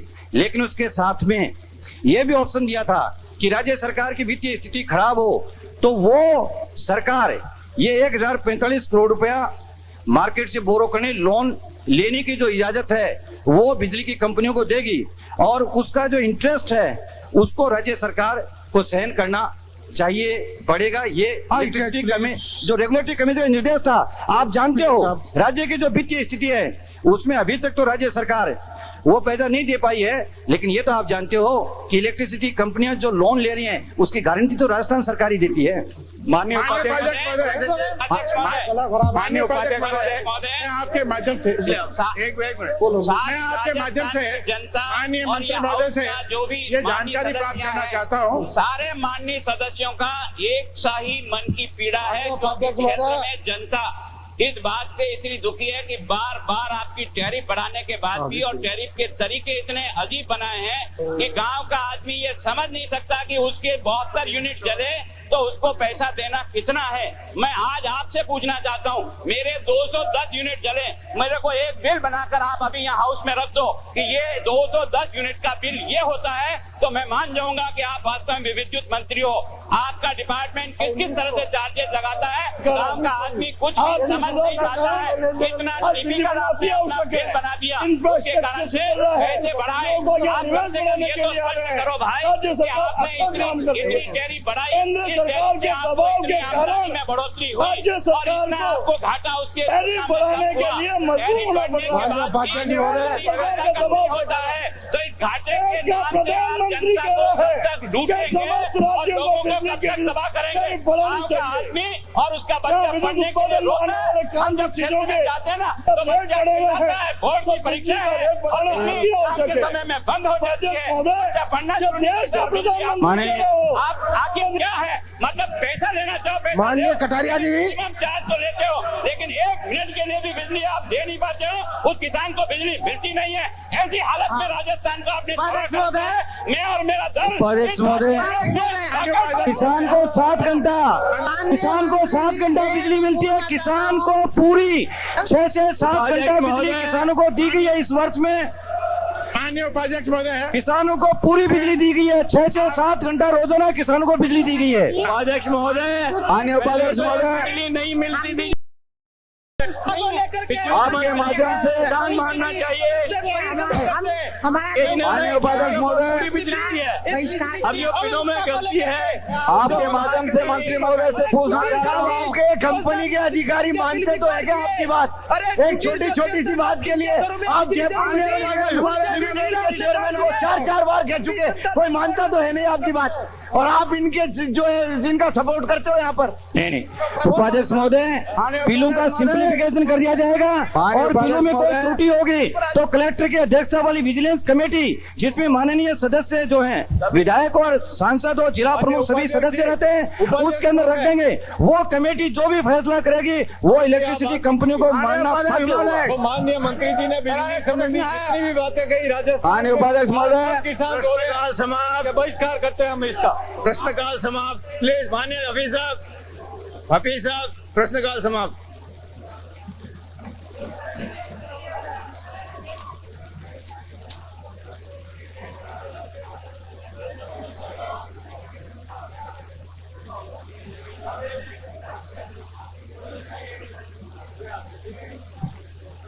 मुझे माननीय सदस्यों को सूचित करना है कि निम्नलिखित स्थगन प्रस्तावों की सूचना प्राप्त हुई है। श्री मदन दिलावर सदस्य की ओर से भेड़ एवं विभाग से पशुपालन विभाग में समायोजित किए गए अधिकारी कर्मचारियों के साथ कथित भेदभाव किए जाने के संबंध में। श्री सावरमल सदस्य की ओर से विधानसभा क्षेत्र बिनाई के गाँव में पेयजल की गंभीर समस्या के संबंध में। श्री ज्ञानचंद पारक अन्य सदस्यों की ओर से पाली शहर की कच्ची बस्तियों को कब्जाधारियों को पट्टे देने के संबंध में। श्री करोड़ी लाल अन्य सदस्यों की ओर से राजस्थान आवासन मंडल की विभिन्न योजनाओं में बेशकीमती जमीनों को कोड़ियों के भाव भूमायकों को बेचने के संबंध में। श्री राजेंद्र राठौड़ एवं 13 अन्य मान्य सदस्यों की ओर से जोधपुर के पीपाड़ शहर के 31 संभ्रांत एवं शांतिप्रिय नागरिकों के साथ पुलिस अधिकारियों द्वारा कथित बर्बर एवं अमान्य व्यवहार किए जाने से जनता को व्याप्त रोष होने के संबंध में। उपरोक्त स्थगन प्रस्ताव पर राज्य सरकार से जानकारी प्राप्त की जा रही है। जानकारी प्राप्त होने पर निर्णय लिया जाएगा। एक मिनट बैठो सिया, एक मिनट में आग लगाने के लिए मेरा स्थगन प्रस्ताव परसों का दिया हुआ है। बिराजे वो तो हो गया। वो कहाँ गया? वो तो रिजेक्ट हो गया। वो तो रिजेक्ट हो गया। कहाँ रिजेक्ट हो गया? तो खाली हो गया। उसके ऊपर चर्चा करवाइए। आपने उपाध्यक्ष महोदय क्या हो गया? तो भेजा है गवर्नमेंट को, जाएगा जब वापस हो क्या उपाध्यक्ष महोदय क्या हो गया? वो तो राज्य सरकार को भेजने के लिए कहा था कि राज्य सरकार को बोलने के लिए अवसर दे। नहीं, कल आपने राज्य सरकार को भिजवाया था। कल तो माननीय उपाध्यक्ष महोदय आपने राज्य सरकार को भिजवाया था। विराजे रिजेक्ट कब हुआ? तो बता देंगे आप। विराजे एक मिनट आप विराजे। जहाँ तक अन्य सदस्य प्लीज। उपाध्यक्ष महोदय, इन जमादारों के चप्पल पहने हुए हैं, आपके ये जूते तो दिलवा दो। एक मिनट। जहाँ तक इस पीपाड़ मान्य सदस्य, जहाँ तक इस पीपाड़ का सवाल है, नवज्योति कार्यालय का मेरा स्थगन प्रस्ताव परसों का दिया हुआ है। अगर रिजेक्ट किया तो मुझे बोलने का जानकारी आएगी, उसके बाद करेंगे। सॉरी, जानकारी होम मिनिस्टर ये बैठे अभिराज, इन्होंने परसों ये सूचना सारी मंगा ली, इनके पास वो सूचना उपलब्ध है। उपलब्ध हो गए तो उनसे दिला देंगे स्टेट। नहीं तो इसके ऊपर गृह मंत्री चर्चा करवाओ। रोज राजस्थान के अंदर मार। अध्यक्ष महोदय, हमें ये कहा गया था कि किशनगढ़ के नवज्योति और भरतपुर के राजस्थान पत्रिका के संवाददाता के मामले में गृह मंत्री जी सदन में बयान देंगे। ये बात कल कही गई थी। तो हम तो ये जानना चाहते हैं कि नवज्योति किशनगढ़ और राजस्थान पत्रिका के संवाददाता संजय जगरिया के मामले में गृह मंत्री जी सदन में कब बयान देंगे? ये तो आप के मारपीट की जा रही है। हाँ बेटी, लोगों को वहाँ तंबू लगा के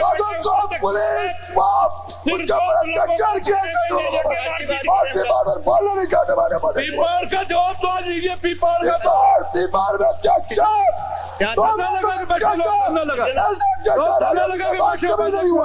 उपाध्यक्ष महोदय,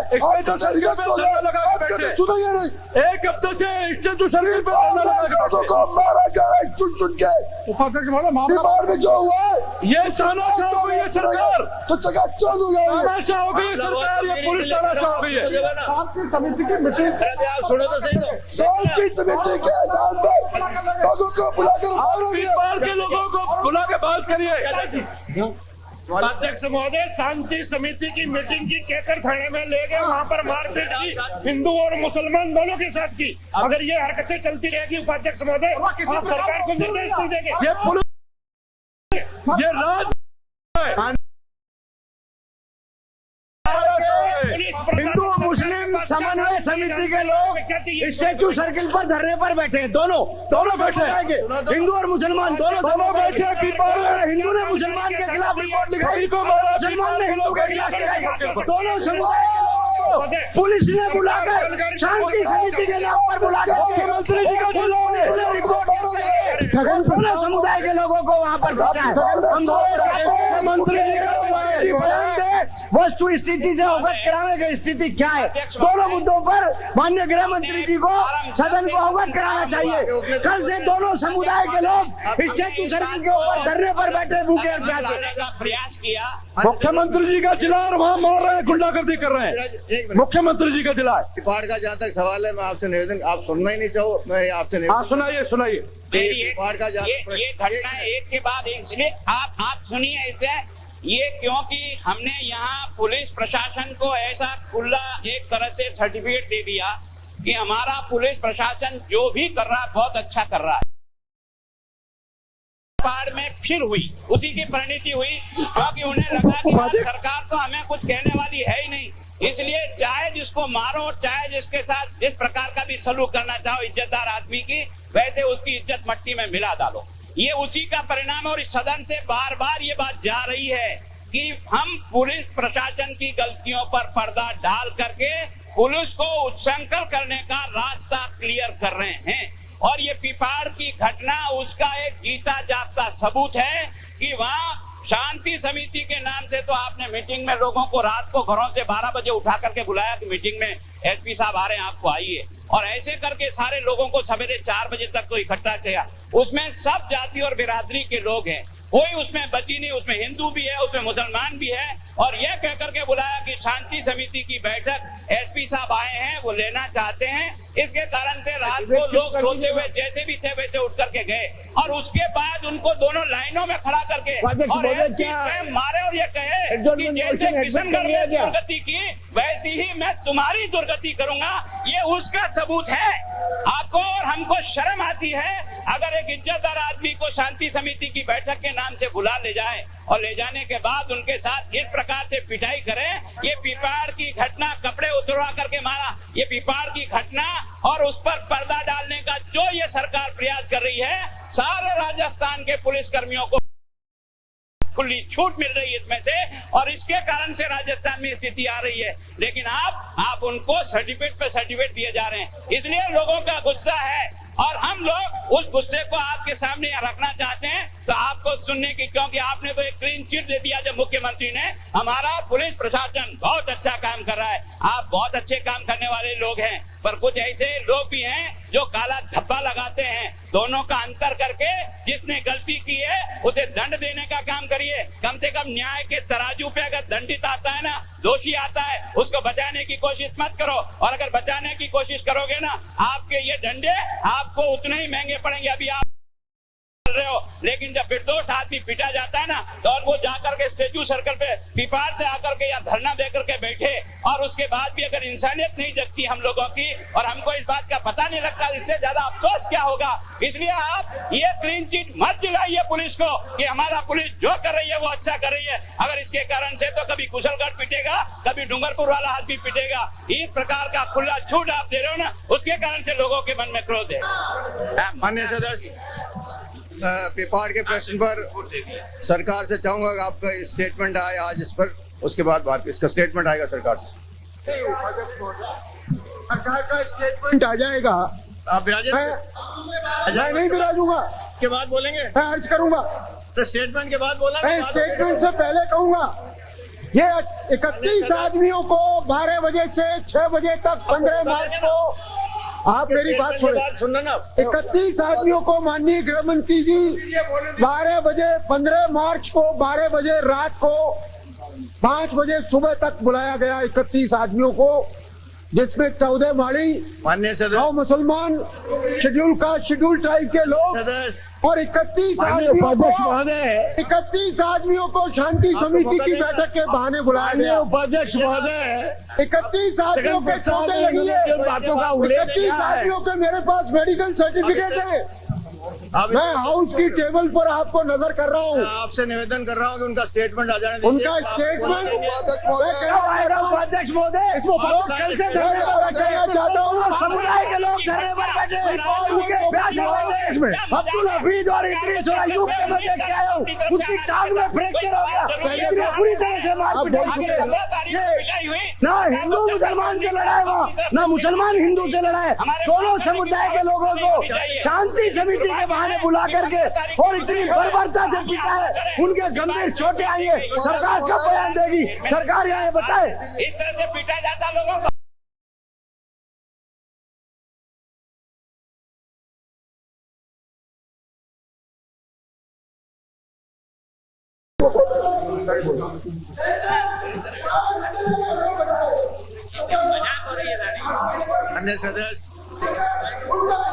अन्य सदस्य नहीं उपाध्यक्ष महोदय, किसी की शिकायत नहीं है, किसी की तरफ से प्रथम सूचना नहीं है। खुद पुलिस ने ही प्रथम सूचना लिख करके और मुकदमे दर्ज करके और उनको पीटा है। 151 में बंद कर सकते हैं, आप एहतियाती कदम उठा सकते हैं, लेकिन 151 के अंदर बिना मुआवजे मारा दिए इतनी बुरी तरह से बर्बरता से पीटे आप, ये कोई बात थोड़ी हुई। 15 मार्च को पूर्ण शांति थी, 1 मार्च को सारा राजस्थान बंद था, पीपाड़ में अद्वितीय बंद हुआ था और पीपाड़ में पूर्ण शांति थी। 1 मार्च से 15 मार्च के बीच में पूर्ण शांति रही। मैं पूछना चाहता हूँ राज्य सरकार से और माननीय गृह मंत्री जी से, आपको जहाँ सांप्रदायिक कोई वैमनस्य पैदा नहीं हुआ, वहाँ आपने सबको बुलाकर पीट दिया। आज आपकी सरकार की मान्यता है कि सांप्रदायिक तनाव होना ही चाहिए, और यदि कहीं सांप्रदायिक सद्भाव बन गया तो दोनों संप्रदायों को बुलाया। मुसलमानों को कह रहे हिंदुओं के नाम बताओ, हिंदुओं को कह रहे मुसलमानों के नाम बताओ। आपको हिंदू और मुसलमान का स्नेह, सांप्रदायिक सद्भाव बर्दाश्त नहीं है। मैं मांग करना चाहूंगा गोविंद राम शर्मा, गोविंद नारायण शर्मा जो एसपी है, ये कार्य उसकी देखरेख में हुआ है, डीवाईएसपी की देखरेख में हुआ है, सीआई राजेंद्र की सीआई राजेंद्र जो भी नाम है उसकी देखरेख में हुआ है। 100 आदमी थाने के चारों तरफ खड़े कर दिए गए, छतों पर पुलिस बिठा दी गई और 31 आदमियों को 5 बजे से 7 बजे तक बेरहमी से दर्शन बर्बरता पूर्वक उनके साथ बर्ताव किया गया और उनके एक चोटें आई है, मेडिकल सर्टिफिकेट है। और मैं माननीय गृह मंत्री जी को दे देता हूँ। कागज तो देने की मेरे पास है, नहीं देना चाहते। अब आप कारण बता दो, ऐसा कौन सा उपद्रव वहाँ पर हुआ था जिसके दोनों संप्रदाय के लोगों को बर्खास्त करिए, अधिकारियों को बर्खास्त उपद्रव हुआ। निर्दोष आदमी शांति समिति के नाम पर पुलिस के बुलाव पर नहीं, माननीय उपाध्यक्ष महोदय, और वो उनका दोष क्या है? ये बताओ उनका दोष क्या है? निर्दोष लोग आए कोई खिलाफ हिंदू और मुसलमान को इस तरीके से वो किया जा रहा है। जी दोनों समुदाय के लोगों से कह रहे हैं एक दूसरे के खिलाफ FIR कराइए। और तो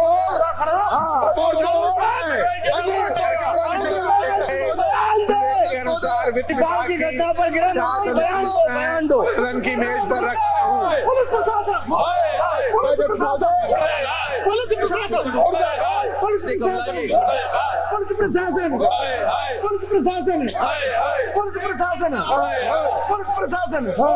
माननीय उपाध्यक्ष महोदय, आपकी आज्ञा से राजस्व विभाग की अधिसूचना संख्या F44 तारीख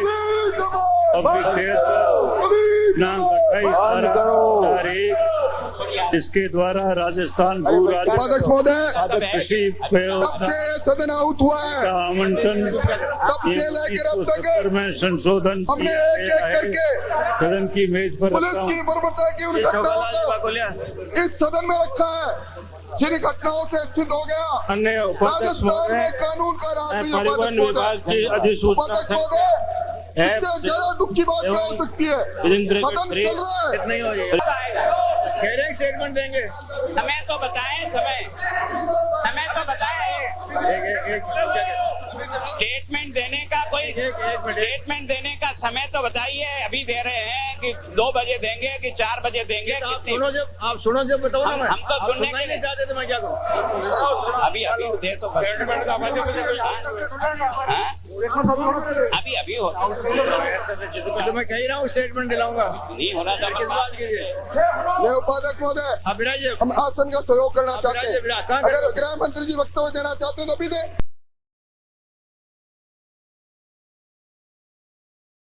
मान्य विराजे अध्यक्ष महोदय, दो बात स्पष्ट करिए। एक तो ये अभी स्टेटमेंट तुरंत दे रहे हैं क्या? स्टेटमेंट तुरंत दे रहे हैं क्या? एक, या नहीं दे रहे हैं तो कौन से समय दे रहे हैं? एक। दूसरा ये कि जिस बात को लेकर हम कल से धरने पर बैठे हैं उसके बारे में भी आपको कुछ कहना है कि नहीं? नहीं कहना है तो हमारा धरना जैसे चल रहा था वो चलेगा। अभी अगर स्टेटमेंट आप देना चाहते हैं तो समय बता दीजिए, कौन सा स्टेटमेंट किस समय दे रहे हैं? उपाध्यक्ष महोदय, 3 घटनाएं। उपाध्यक्ष महोदय, बागपुर में उपाध्यक्ष महोदय विरुद्ध की कार्रवाई कि नवज्योति के कार्यालय को दिलाया और ये चारों घटनाओं पर चाहिए हमें। अब सुनना ही नहीं चाहते हो कोई? उपाध्यक्ष महोदय, मांगो तो फिर जब आपने पढ़ी लिया तो फिर काय को मांग कर रहे हैं? उपाध्यक्ष महोदय, आप तो मतलब ये क्या निकला? माननीय मंत्री जी अपनी बात कहते रहते और दूसरों को सुनते ही नहीं। माननीय मंत्री जी, माननीय उपाध्यक्ष महोदय, आप स्टेटमेंट कितने बजे देना चाहते हैं? मैं ये निवेदन कर रहा हूँ कि पहाड़ पर किशनगढ़ के संबंध में मैंने माननीय प्रतिपक्ष के उपनेता गुलाब चंद जी कटारिया से और भवन हवा महल से आने वाले माननीय सदस्य से निवेदन किया था कि किशनगढ़ की घटना के संबंध में मैं स्टेटमेंट देना चाहता हूं। उन्होंने मना कर दिया कि हमारी तो पहली शर्त है कि जब तक, बात तो सुन लीजिए, आप नहीं सुनना चाहे तो मर्जी की बात है, जब तक आप जुडिशियल इंक्वायरी नहीं बिठाएंगे, सस्पेंड नहीं करेंगे और हमारे व्यक्ति ने जो मुकदमे दिए हैं उसकी जांच नहीं कराएंगे, तब तक हम कोई स्टेटमेंट नहीं सुनना चाहते। मैंने उनसे कहा और अनुरोध किया कि आप अपनी बात मेरे स्टेटमेंट के बाद जो मांग रखे उसको देखें और उसमें जो बिंदु उभर करके सामने आएंगे उस संबंध में विचार किया जाएगा, लेकिन वो अपनी बात पे अड़े रहे। फिर भी वो किशनगढ़ के बारे में स्टेटमेंट चाहते हैं तो मैं आ रहा हूँ। हम बाद में कर लेंगे। हम कोई आपसे भीख नहीं मांग रहे या हम कोई आपकी दया की भीख के ऊपर नहीं पूरी बात सुन लीजिए। जनता की समस्या को उठाने के लिए आए हैं तो वो हमारा अधिकार है, हम उठाएंगे। आप अगर उससे हल करो तो बहुत अच्छा, नहीं करो तो बहुत अच्छा, हमें उससे कोई लेना नहीं। सवाल इस समय जो खड़ा हुआ चेयर से वो ये है उसी के बारे में आप स्टेटमेंट अभी देना चाहते हैं कि नहीं? ये है, अभी उसी पे आ रहा हूँ। सुने तो सही, आप नियम 50 के अंतर्गत इन्होंने आज आपको नोटिस भेजा, आपने उसको रिजेक्ट करके मुझे आदेश दिया कि इसका स्टेटमेंट दीजिए। मुझे वक्त दीजिए, मैं स्टेटमेंट तैयार करके सामने आ जाता हूँ। अभी दिया आपने जो तथ्य लिखे हैं उन तथ्यों के बारे में मुझे जानकारी तो प्राप्त करनी पड़ेगी। मेरे पास जो तथ्य है और आपने जो तथ्य दिए हैं उसमें जो अंतर है मैं उसकी पूरी जानकारी करके ही तो स्टेटमेंट दूंगा। आप क्या बात करते हैं? उपाध्यक्ष महोदय 15 तारीख की कोई घटना होती है और अगर आपके पास उसकी सारी चीज की जानकारी नहीं आती, इससे ज्यादा दुर्भाग्य राजस्थान के मेरे पास पूर्ण जानकारी है। हमारे लिए आपके लिए दुर्भाग्य है। लेकिन 15 तारीख को निर्दोष की पिटाई हो जाए राजस्थान के गृह मंत्री को, उसका डिपार्टमेंट और पुलिस प्रशासन आपको जानकारी नहीं दे और आप जानकारी नहीं ले सकते हो तो आप काहे के गृह मंत्री हो? आपकी ड्यूटी थी, आप हमारे सामने के पहले करके 19 तारीख को के बारे में, बाकी घटना के बारे में आप चला के स्टेटमेंट देते हैं। जनता का जनबल उसके विरोध में खड़ा हो रहा है तो आपका ये नैतिक दायित्व बनता है आगे भी आपको आकर के अपना चर्चा वहीं से शुरू हो जाती है। जब आपने किसी नहीं समझा, मांग नहीं की, आपने नहीं लिखा। अरे सरकार के पास जो तथ्य है, जो विषय जनता के बीच में आ चुका, आपको चला के यहाँ स्टेटमेंट देना चाहिए था। उस पर कोई सवाल खड़ा होता तो उसके बाद वो मेरी तैयारी है। 15 तारीख की घटना आप सुने तो सही, 21 तारीख तक भी अगर सरकार के पास जानकारी नहीं है, सुन लीजिए, दुर्भाग्य क्या होगा सर? आप सुनिए, अपनी बात जब तक हम नहीं उठाए तब तक आप कुछ कहना नहीं चाहते हो। चाहे कोई मर जाए, चाहे कुछ भी हो जाए, आपको की घटना के संबंध में तो आपके पास नोटिस आएगा तो फिर ये जानकारी मंगाएंगे। ये कौन सी सरकार है? ये कैसी व्यवस्था चल रही है? सुनने नहीं देते। अगर आप चाहते ना तो चला करके आप देते, हमको कुछ सवाल खड़ा करना था, माननीय उपाध्यक्ष महोदय आप खड़ा करते। तब ये सुनने नहीं देते। बिहार की घटना में आज शाम को स्टेटमेंट दूंगा। जब तक हम नहीं उठाएंगे तब तक आप जानकारी नहीं देंगे राजस्थान के लोगों को। इस गलत परिपाटी के कारण से ये अशांति फैलती है। मेरे पास आपको पूरी चला के आना जानकारी चाहिए। है। अगर हमारे पास लेकिन कोई तथ्य आपने होगा, जो 50 का तो आप नोटिस दिया उसमें उसमें रख देते। जो आप अगर एडवांस में स्टेटमेंट दे तो देते अच्छा, तो आपका कौन सा बिगड़ जाता? मैं आज ही राजस्थान की जनता तो आज यही ही चाहती है ना स्टेटमेंट दूंगा। कि उसकी वस्तुस्थिति की जानकारी मिल मैं जाए। आज ही और स्टेटमेंट जानकारी में हमारे दूंगा। पास 2 तथ्य ज्यादा होते, हम आपको 2 तथ्य और बता देते। आप हत्याएं करा रहे, गोविंदगढ़ अलवर में डायरेक्टर की हत्या करवा दी आपने। आप सुनने नहीं देते। एक तारीख 3 तारीख मंत्री जी फरमा रहे हैं, आप सुनने नहीं देते। आप इंतजार करते।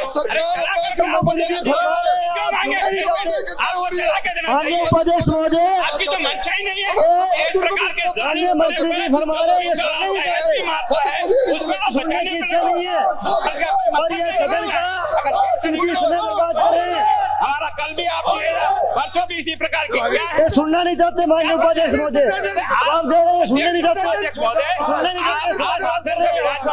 अगर इन विषयों पर जो संवेदनशील विषय थे सरकार अपनी तरफ से चला के स्टेटमेंट लेके आ जाती, हम अपनी बात रखना चाहते तो और जोड़ देते, उस पर विचार हो जाता। जब बात रखना चाहते हो तो सुनने का मजा रखो। अच्छी तरह किसने लगाई है? माननीय उपाध्यक्ष महोदय, माननीय उपाध्यक्ष महोदय, सरकार का सवाल नहीं सुनना चाहते। नहीं चलेगी। माननीय उपाध्यक्ष महोदय, माननीय उपाध्यक्ष अब ये सुनने नहीं चाहते, इकाई का जवाब दें। नहीं चलेगी। नहीं चलेगी। नहीं चलेगी। माननीय उपाध्यक्ष महोदय, मैं आज सुबह आपसे निवेदन किया था बिहार की घटना के संबंध में मैं आज स्टेटमेंट देना चाहता हूँ। मैंने चला करके ये बात कही है और इन्होंने जो कुछ तथ्य इसमें लिखे हैं उसकी जानकारी प्राप्त करके आज ही मैं अपना स्टेटमेंट दूंगा। नहीं चलेगी, नहीं चलेगी, नहीं चलेगी, नहीं चलेगी, हिटलर साही नहीं चलेगी, नहीं चलेगी, नहीं चलेगी, नहीं चलेगी, नहीं चलेगी, हो बर्बाद, नहीं चलेगी, हो बर्बाद, नहीं चलेगी, हो बर्बाद, हो बर्बाद, नहीं चलेगी,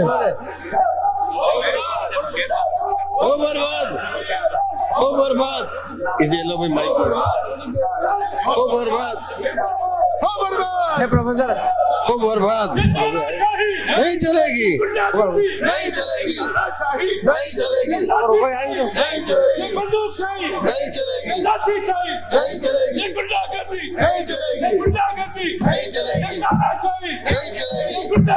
नहीं चलेगी, अब नहीं चलेगी, नहीं चलेगी, नहीं, नहीं चलेगा, नहीं चलेगा, नहीं चलेगा। नहीं चलेगा। नहीं चलेगा।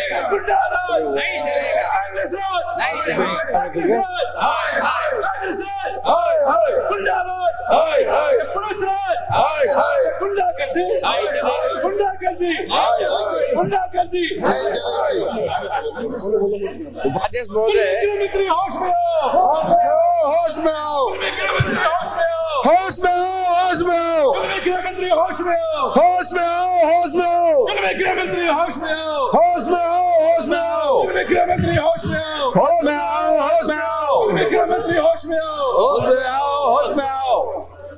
उपाध्यक्ष महोदय, सवाल ये है कि खुले दिमाग से सरकार कोई बात करना चाहती है क्या? गृह मंत्री जी क्या स्टेटमेंट देंगे?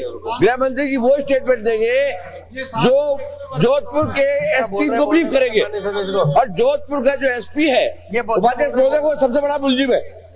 जोधपुर के आप एक मिनट, आप बैठिए, एक मिनट, आप बैठिए।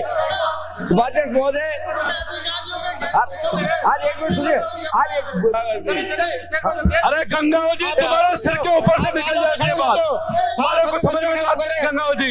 मैं तो कहता हूँ पुलिस को धन्यवाद दो अगर गुंडों को ठीक किया। क्या सुनना नहीं चाहते? अपनी एक तरफ बात करते हैं, आप सुनिए। एक तरफ सरकार मुख्यमंत्री जी का जिला है, कौन मना करता है? एसपी गुंडागर्दी कर रहा है मुख्यमंत्री जी का आदेश पर। सारा समय हम लोग तैयारी करके आते हैं अपने क्षेत्र की समस्याएं बताने के लिए, लेकिन कोई तैयार नहीं होता है सुनने के लिए। एक साथ तो सामने खड़े होते हैं। माननीय उपाध्यक्ष, कोई ना कोई आपको निर्णय करना पड़ेगा। देना चाह रहे हैं रोजाना अल्लाह करके, रोजाना सदन का इतना कीमती समय बर्बाद करके, एक दिन रोजाना ये की बात है। तो आप जनाधार की बात करते हैं, आपने देख लिया क्या हाल हुआ आपका, और आगे देख लेना। अभी की बात कर रहा हूँ मानपुर, दोबारा सरकार कांग्रेस की बनेगी। अध्यक्ष महोदय,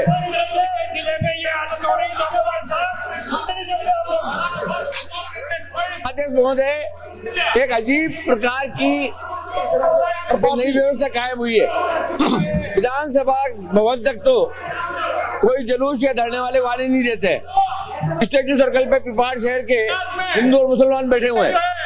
गृह मंत्री जी, आपके शहर का मारे गए और हमारे यहाँ जो है अमन शहर, शांति और कानूनी व्यवस्था ठीक तरह से जो है राजस्थान में बहाल की, इसलिए आप तो धन्यवाद दो इनको, धन्यवाद दो सरकार को, धन्यवाद दो। और हमारे महोदय जो गृहमंत्री उनको धन्यवाद दो कि कानूनी व्यवस्था जो है ठीक तरह से आपने संभाली, इनका धन्यवाद दो।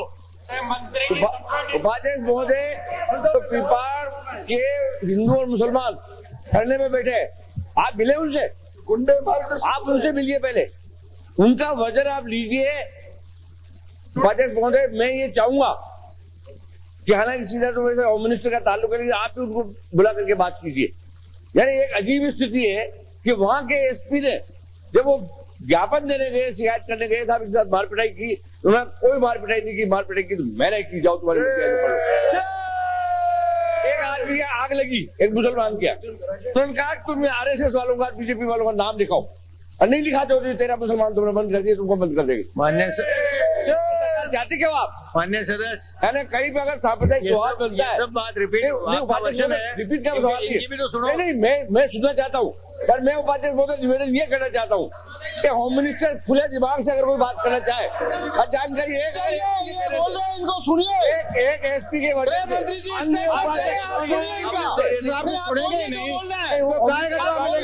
आप उनकी सुनिए, फिर अपना जवाब दीजिए। का सवाल नहीं है, पूरा जवाब मंत्री महोदय बोल रहे हैं, आप बैठ जाइए, फिर आपको जो जवाब देना है। कानपुरा से आने वाले माननीय सदस्य वही एसपी गोविंद नारायण शर्मा वही ब्रीफ करेगा और वही आप स्टेटमेंट देंगे।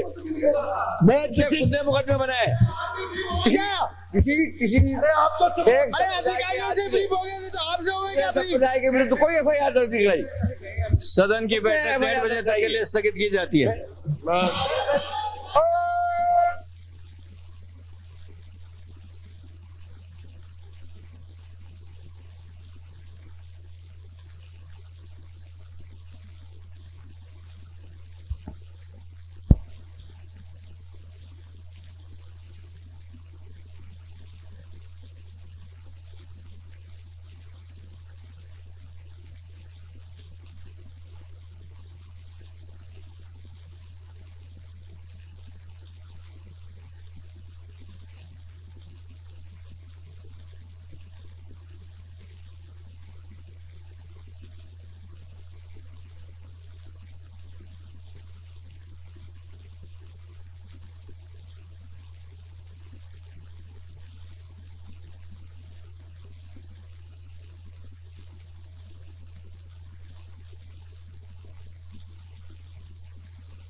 माननीय सदस्य, माननीय उपाध्यक्ष,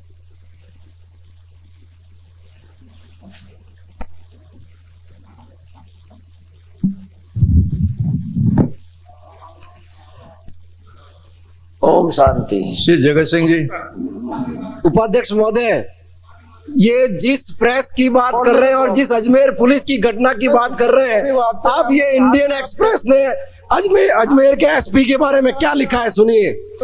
Those who lost some faith in the khaki color after the bloodletting and arson in Gujarat can take a bit of। अरे क्या फिर से आ गया ये, क्या बोल रहा है? खुशामद करने एसपी की, एसपी के खुशामद ही हो गया। एसपी की क्या लिखा पढ़ो। माननीय उपाध्यक्ष महोदय मुझे एक मिनट निवेदन करने दीजिए। ये प्रश्न लिखा है, प्रश्न है। अभी माननीय गृह मंत्री जी माननीय उपाध्यक्ष महोदय मेरे नाम से और माननीय गुलाब चंद जी के नाम से एक वक्तव्य दिया, यहाँ एक टिप्पणी करी है मेरे। एक मिनट माननीय मेरे इंडियन एक्सप्रेस ने जो लिखा है अजमेर पुलिस के बारे में वो भी सुन लीजिए। मानिए इसके बाद उठा लेना, हम तो 6 महीने में पहला बार बोल रहे हैं, खूब बुला देंगे आपको। और माननीय उपाध्यक्ष महोदय मेरे को और अध्यक्ष महोदय क्या टिप्पणी आप एक पैरा और सुन ले। बट द लोकल्स इन किशनगढ़ लोग इवेंट्स ऑफ मार्च मेरे लिए quite differently और माननीय had the police not taken stern action, some of them said उस पर मैं the consequences could have been disastrous। माननीय संयम लोढ़ा जी प्लीज। मैं अजमेर के बारे में बता रहा हूँ, ये कह रहे प्रेस, तो मुझे आप इंडियन एक्सप्रेस माननीय गृह मंत्री जी ने अभी अपने वक्तव्य में मेरे लिए और माननीय गुलाब चंद जी के लिए क्या हुआ, एक टिप्पणी की थी, एक टिप्पणी की थी। इसीलिए मैं 2 मिनट से कहना चाहता हूं कि माननीय गृह मंत्री जी ने कहा था कि किशनगढ़ के मामले में वो वक्तव्य देना चाहते थे और हमसे उन्होंने परामर्श किया, तो हमसे परामर्श किया कि भाई मैं बातचीत की कि मैं अपना स्टेटमेंट देता हूं। तो हमने ये कह के मना कर दिया कि आपका स्टेटमेंट हम नहीं कराना चाहते, आप नेक जांच कराइए, अधिकारियों का तबादले करिए, निर्देश लोगों के खिलाफ जो मुकदमे वापस करिए। ये बातें अगर नहीं होगी तो स्टेटमेंट से कोई मतलब नहीं है। ऐसी उन्होंने टिप्पणी की थी। मैं माननीय उपाध्यक्ष महोदय को निवेदन करना चाहता हूं कि स्थिति ऐसी है कि 2 दिन पहले अखबार में माननीय मुख्यमंत्री जी ने कहा कि किशनगढ़ जो है ही नहीं, जांच काहे की होगी। सही कहा, बिल्कुल ठीक, अरे कोई बात नहीं। जब मुख्यमंत्री ने यह कह दिया कि जो है ही नहीं, मैं जांच क्या की जांच होगी, तो गृह मंत्री जी या तो ये करें कि जो मुख्यमंत्री ने कहा वो गलत का है और हम जांच कराएंगे। आप सुनोगे, जांच करेंगे, आप सुनोगे जब नहीं सुने, क्या इन पोजीशन में है वो, क्या वो इस पोजीशन में है? ये आप उनको बाध्य थोड़ी कर सकते हो। नहीं, क्या इस पोजीशन में है? ये तो आप सुनोगे जब पता पड़ेगा क्या पोजीशन में है वो। नहीं, मैं फिर एक और उनका स्टेटमेंट उनका खुद का स्टेटमेंट है, ये किशनगढ़ मामले की न्यायिक जांच की जरूरत नहीं है। गृह मंत्री गुलाब सिंह सत्तावर ने कहा कि किशनगढ़ प्रकरण में न्यायिक जांच कोई आवश्यकता नहीं है। भाजपा ने इस प्रकरण को लेकर बेवजह बवाल मचा रखा है। आज विधानसभा में अपने कक्ष में इससे बड़ा सवाल एक और है, किशनगढ़ में दंगे को रोकने के लिए माननीय शर्मा जी वरना दंगा खड़ा हो सकता था। जब आपने पहले आप स्टेटमेंट दे रहे हैं और सारा निर्णय आपने कर लिया, तो आपका स्टेटमेंट क्या छोड़ेंगे हम? आपने तय कर दिया तो कुछ हुआ ही नहीं। आप गवर्नमेंट को स्टेटमेंट देने से रोक सकते हो क्या? नहीं, मेरी बात सुन, क्या मतलब क्या इसका, मतलब क्या हुआ इसका, जो पता पड़ेगा। अब अखबार में बात दे रहे हैं, ये देखो। अरे स्टेटमेंट क्या देंगे आप सुनो तब है ना, मुख्यमंत्री जी का है, आप सुनने को तैयार कहाँ हो, आप सुनो, स्टेटमेंट देंगे, ये अखबार में स्टेटमेंट देना चाहते हैं। अखबार में और बात मुख्यमंत्री जी ने कह दिया, छोटी छोटी बातों को आपने पहले ही जजमेंट कर दिया। मुख्यमंत्री जी ने बोल दिया कि किशनगढ़ में कुछ हुआ ही नहीं, गृह मंत्री जी ने बोल दिया, तो अब सदन से बाहर जाके वक्तव्य दे दिया। जब सदन से बाहर जाके वक्तव्य दे दिया, क्या सुने बाद में गृह मंत्री जी ने यहाँ स्वयं ने हाउस में ये कहा है कि मैं स्टेटमेंट देने को तैयार हूँ। स्टेटमेंट इसके अलावा स्टेटमेंट इसके अलावा जब कुछ हुआ ही नहीं तो स्टेटमेंट क्या सुनेंगे आप खुद मानते हैं कुछ नहीं हुआ। अध्यक्ष महोदय, विधानसभा चल रही है, लूट लेंगे, लुटेरों को पुलिस पकड़ेगी, स्टेटमेंट माल बरामद करेगी। ये स्टेटमेंट क्या है? और माल जयपुर तक आ गया। मुख्यमंत्री कहता कुछ नहीं हुआ, गृह मंत्री कहता कुछ नहीं हुआ, इस बात का दे रहे हैं आप। माननीय उपाध्यक्ष महोदय, इस प्रकार की टिप्पणी उपाध्यक्ष महोदय, जब सदन चल रहा है, विधानसभा अधिवेशन चल रहा है, तब गृह मंत्री जी, मुख्यमंत्री जी सदन के बाहर बोले, ये गलत परंपरा है। राजेंद्र जी अब तो बैठे उपाध्यक्ष महोदय, सदन के अंदर किशनगढ़ विवाद हो रही है, सदन में कोई बात उठ गई और उसके बाद सदन के बाहर गृह मंत्री जी वक्तव्य देते हैं, कोई जांच की आवश्यकता नहीं, पुलिस ने कार्रवाई की, सही कार्रवाई की।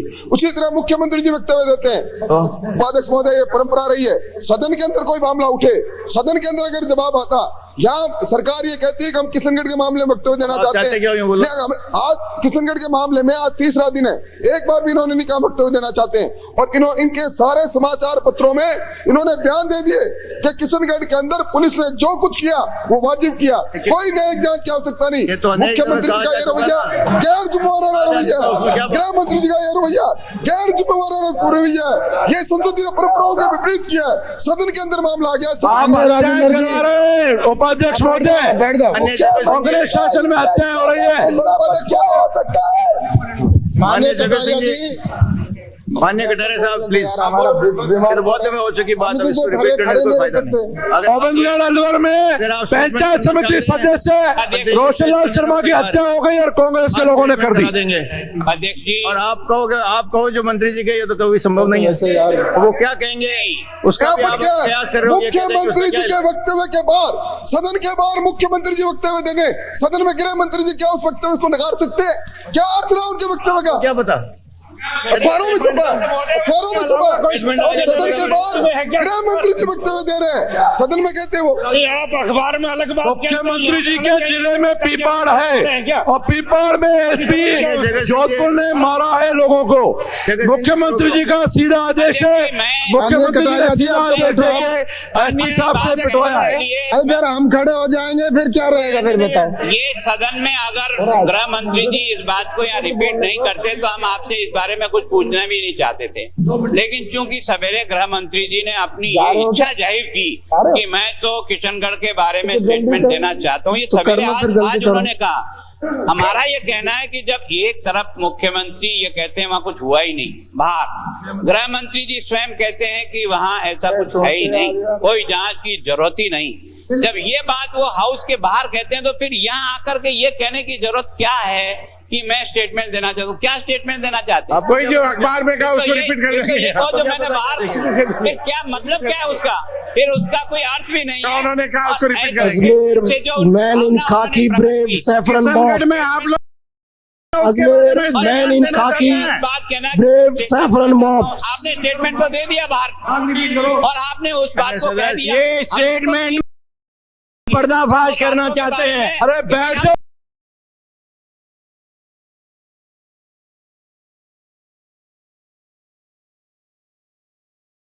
बैठ जाओ। जो निर्दोष लोगों के खिलाफ मुकदमे बने उसकी जांच हो।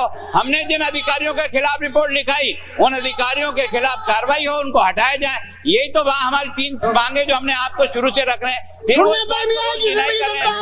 स्टेटमेंट देना। उपाध्यक्ष महोदय, राजस्थान में तो पुलिस ने इतना अच्छा काम किया कि राजस्थान को जलने से बचा दिया। आधार पर ही हमने इन लोगों ने तो आग लगाने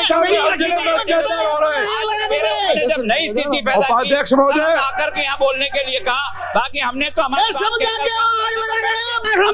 अरे आपके भी डंडे बढ़ेंगे। राजस्थान और विशेषकर संबंधित था हमारे इसके, इसलिए हमें आपसे कुछ नहीं, हम तो केवल सवेरे अगर वो ये नहीं बोलते कि मैं तो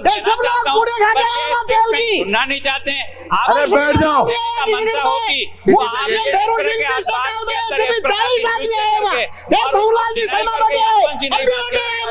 और इसलिए हम लोगों ने अपनी इसी बात के आधार पर में धरना दे रखा। हमारा धरना चल रहा है, हम उसी धरने पर है। इस बात के लिए अपने धरने पर है।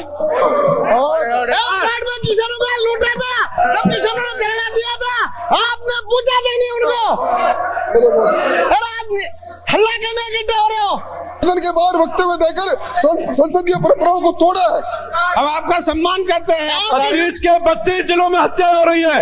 अलवर के गोविंदगढ़ में पंचायत समिति सदस्य की हत्या हो गई, रोशनलाल शर्मा की कांग्रेस के लोगों ने हत्या करवाई है। ये हर जिले में 32 के 32 जिलों में हत्या हो रही है। गंगानगर से लेकर पासवान तक, अलवर भरतपुर से लेकर जैसलमेर बाड़मेर तक सब जगह हत्या हो रही है। कानून और व्यवस्था पर ध्यान नहीं दे रही है, अव्यवस्था फैल रही है।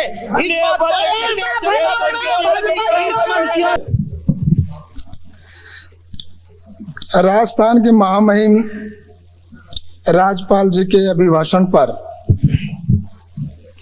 मैं चर्चा के लिए यहाँ पर खड़ा हुआ हूँ। माननीय उपाध्यक्ष महोदय, वैसे तो लोकतंत्र में जो कल्याणकारी राज के लिए काम किया जाता है, सोच पैदा की जाती है,